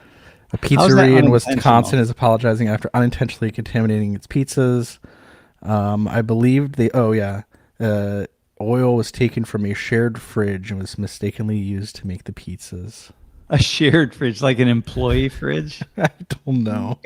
I have a feeling that wasn't unintentional at all. How could that be unintentional? man. And then the second biggest story was, All right, let's see. Yeah, we forgot. Oh, yeah, Elon. Yeah, you can't just give people money for their vote, whatever it is, man. Basically, it's like you can't do that. Like I mean, maybe you can, but it just seems a little bit suspicious to me. You know? it's a little wacky. Yeah, negligently. Yeah, negligently. That's what it is. Yeah, I used my buddy's THC oil and put it on somebody's pizza. Let's just see what happens. I mean, that's really quite. People don't realize how problematic some behaviors are. Actually, you don't want to. You don't really want to do that stuff, man. You don't want to give people. Yeah, you don't want to do that. And here's the story that was brought up earlier in the stream. Fires set to ballot boxes in Oregon and Washington. Yeah, well, so this is the stuff, right? So you go into you find a district that is like 90% Republican or 90% Democrat, and you go in and you burn up the ballots, right? Okay, great. That I mean, is this it? Is this where we want to be as a nation? You know, this is the kind of nonsense we want to participate in. But it's what it is, and you raise the rhetoric so much, you know, that this is where we get to. So, like, all right, great, here we go. So Matt said that pizza must have been in high demand. I do, yeah, definitely. Yeah. By the way, the ballot box thing. I mean, this is the nature of news. It's news because it's rare. It's not happening in very many places, and that's why. In the degree in terms of voting and stuff, that's why the penalties are so high, man. It's a felony to, man. You're going to be in deep, deep trouble with increasingly with cameras everywhere. Man, it's just like. According to BNO News, 8% or 200,000 Washington Post subscribers have canceled after Bezos. Yeah, after Bezos blocked her Kamala Harris's endorsement. Wow, crazy. Wow. Huh? Yeah, I read this article in I don't know where it was, but yeah, I don't know. Yeah, that's probably okay. Jeff, Mr. Bezos, you know, you're playing with fire now, man. Yeah, that's cancel culture right there. Well, you know, you're basically saying like, but that's cancel culture really in some ways sometimes the way it should be, right? Well, if you're not happy with that, but for me, I subscribe to the Washington Post. I'm not going to cancel because like, I don't care who they endorse. It means nothing to me. It's zero. So go ahead. Yeah. I can't imagine it means anything to anybody. Like I said earlier, like I'm going to somehow change my mind. Oh my God, the Washington Post. They just endorsed Trump or Harris or Jill Stein. They just endorsed Jill Stein at the Green Party. Ah, shit. I'm going to vote for Jill Stein. You know, it's just silly. So like, people, I get it. I was reading comments today from people who were saying that they were canceling their subscription, you know, in an article about this on the Washington Post.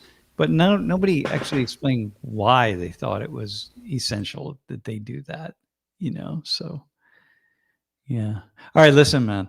Okay, so now we did where are we at? How many 2 hours? 2 hours.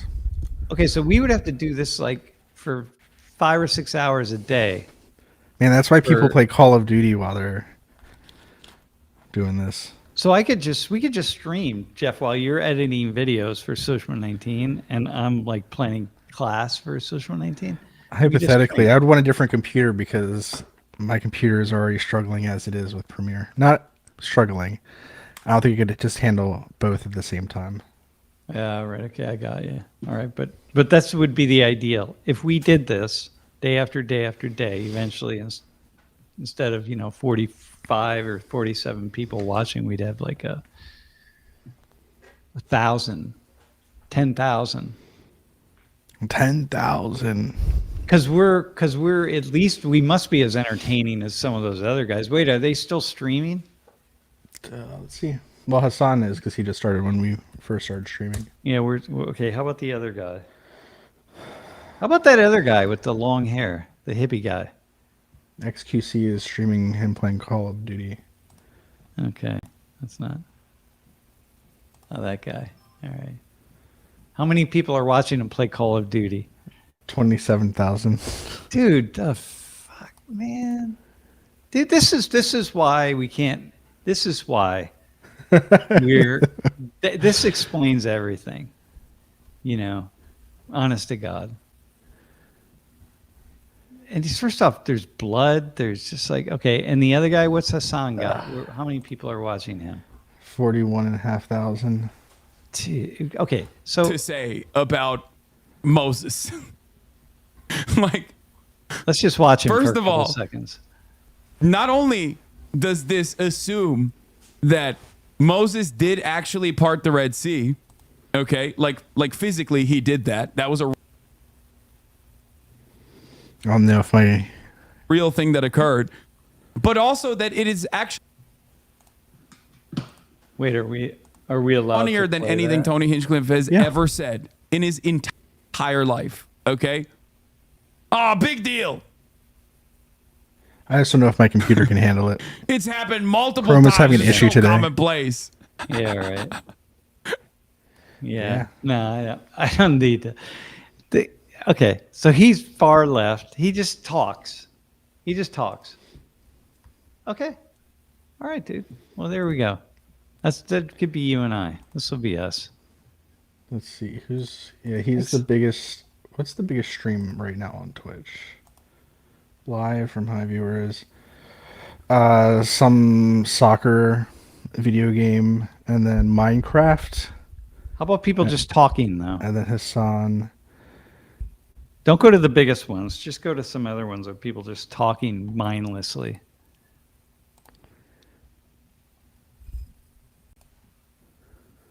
So Hassan, and then there's Miss Kiff, Tumblr. Bunch of people I have no idea who they are. Some people are fishing. They're fishing? 12,000 people watching. 12,000 people watching them fish? Hey, he plays Call of Duty, Black Ops 6, and Genshin Impact, so. Wow. Man. Dude, look at donation. Big, huge donation button, man. God. Okay. I got that. Who's the guy? Who's that guy talking? Who's that guy right there? He's playing a game, right? Here's this dude vaping. Twitching your ads. Is Nathan the guy? Is that the guy we were looking at the other day? I don't know. This guy. Who's that guy right there? Up, the guy in the white on the right-hand side. To the right. Yeah. Let's see. He looks like he's talking about something.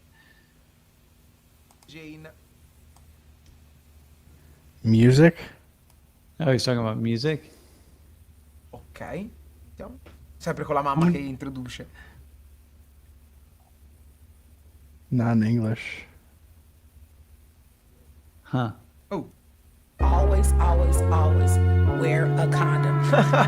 Don't trust it. Hey, Jane, we got. People were listening to the weirdest stuff. Yeah. Well, okay, man. I wonder what our gecko friend is doing. Oh my God, the gecko guy. Oh, dude, He's made it pretty big on YouTube. He's streaming on Twitch to 300, but he's got some fans on YouTube. He's still giving advice. The gecko therapist. He's still. What was your question? He's still giving advice to people as a gecko. I think so. And start using sustainable building methods like rammed earth and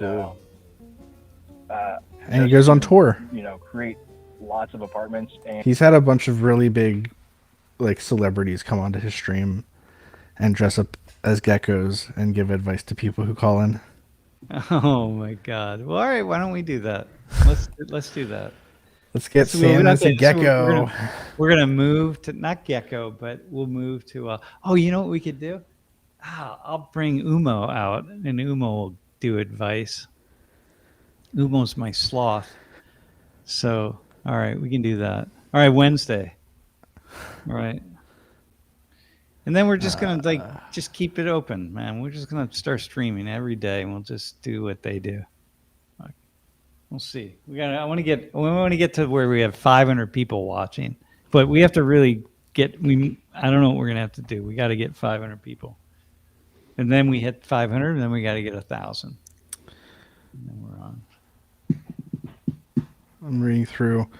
Somebody asked about you having a conversation with our buddy Steven, my buddy Steven, not my buddy Steven. And then somebody asked if he was banned from Twitch for transphobic comments. Maybe. They've never told him exactly. Oh yeah, did he get banned? He got banned he was banned before for saying that trans women in professional sports shouldn't compete with cis women. He was like, for high school, whatever, like gender shouldn't really matter, because it's about like the community, the sportsmanship. But when it's competitive with money and scholarships, that's where he draws the line. He was banned for a little bit, and then he came back, and then he was having debates about that with people from Twitter, trans activists from Twitter, and then he called them like despicable people or deplorables or less than or whatever. And so the idea is that Twitch banned him for saying that thing because the average person could conceive that he was talking about all trans people, and so therefore it was within the hateful conduct.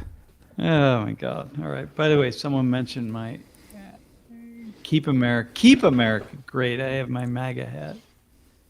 Trump 2020. This was from 2020. Well, I guess we made America great, and now we're going to keep America great. So there we go. This is my MAGA hat. The flag. Are we allowed to, are you allowed to put a flag on a hat, or is that like not? I would say no. I think you're not supposed to. You're not supposed to on anything you could throw away or damage easily.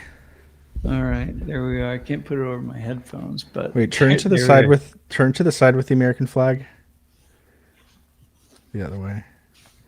Okay, it's at least the stars are at least in the correct spot. Yeah. All right.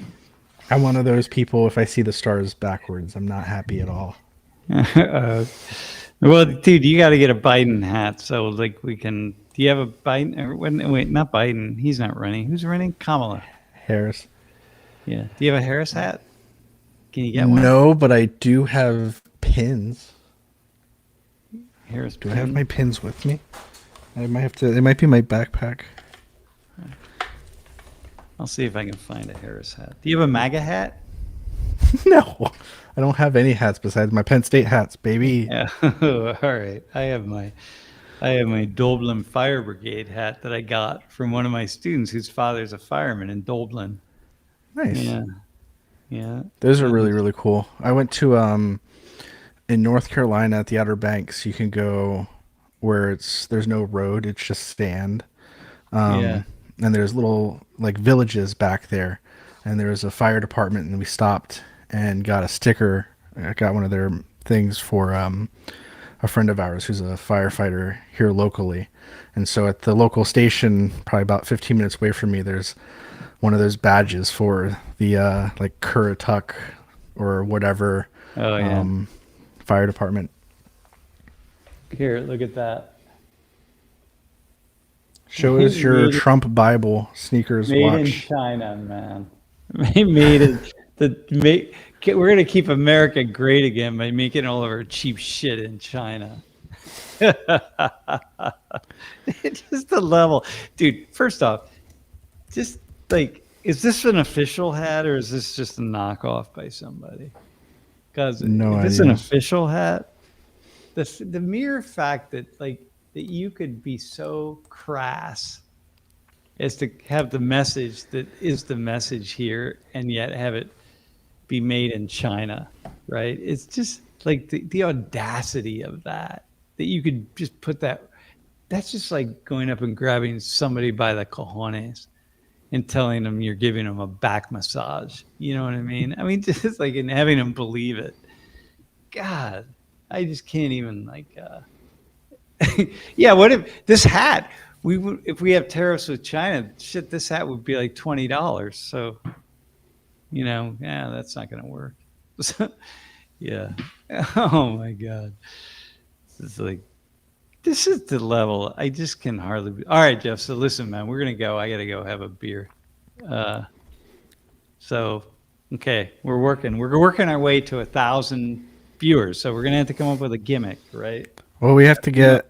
Somebody said Dr. K, who is a YouTuber. He talks about like he's a psychologist, I believe, or something. All right. He could be cool to have a conversation with. But yeah, if you guys we got to just do it ourselves. These guys, they just do it themselves. No, The you bring on people like the Gecko brought on like Nicki Minaj and like celebrities, and then that brings people to view you. Hopefully you get their attention and then they subscribe and then keep watching you. That's how you get the viewership. Oh, I see. You got to be consistent. Okay. But That's you the also thing. have We to got to have do it people. all the time. All right, every day we got to do it at different times, right? Hey, by the way, Sam when I was plays in games Korea- at 1,000. I think that's a great idea. I can play games. Listen, when I was in Seoul, Tetris. I was sitting at the market eating, and I took out my phone out and I just jumped on YouTube. I think I was on the Social 19 channel. I went live. You were sleeping. And I waited like 5 minutes. I was just sitting there eating, like doing mukbang and nobody came on.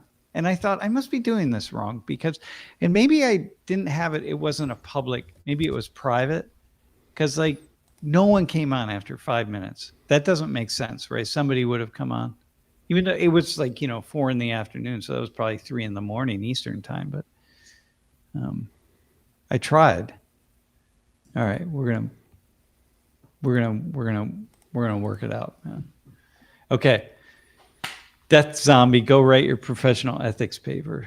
And remember, you're gonna die, so don't stress over it. All right, Jeff. We gotta hear from our guy who we were gonna. Yeah, we can play that quick. We'll do it in office hours. That'll be good. Okay. Let's do it now to end off the stream. You can head out. We'll just watch this. Sam asked people last class to respond to a prompt, and one of the guys who wanted to jump on, we were unable to get to him during class, so him and I jumped into a Zoom call afterwards, and this is what he said to the response to Sam's question.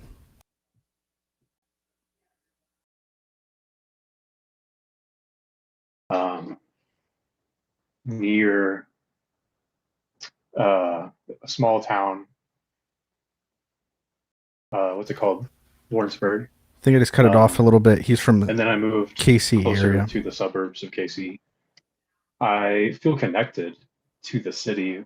Probably, I mean, at least first thought would be food, because I really like barbecue and I'm a bit of a foodie.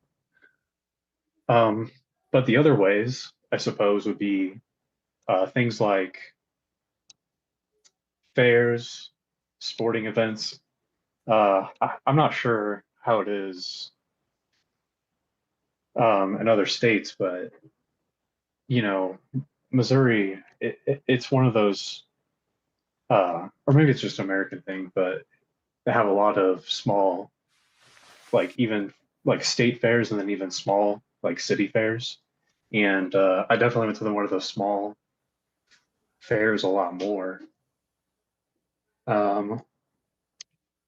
Barbecue competitions. I remember they had one year that was really, really cool to go to. Let's see. I think that's most of what I wanted to say. Cool. So that was Josiah's response. Dude, thanks so much cool. for responding. Yeah, very cool. When I think about Kansas City, I knew he was when he said food, I'm like, yeah, food and barbecue, man. Like, that is everything, right? The It's question funny in the how- U.S. isn't, do you like barbecue? The question is KC barbecue or North Carolina barbecue? Yeah, or like what?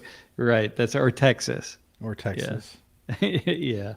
Or as I found out, Arizona and New Mexico, man, they had some killer barbecue out there. Yeah. Yeah.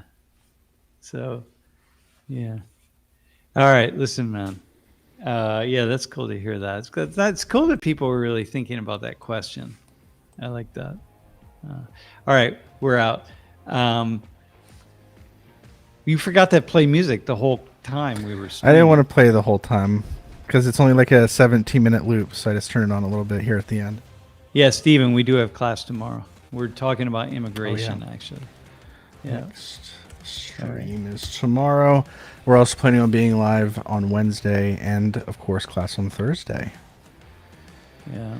And we're almost near fall break, but that's not for a few more weeks, so you guys don't have to worry about that. All right, man. We're out. See you. See everybody. We'll talk in the morning. Thanks, everyone. Be well.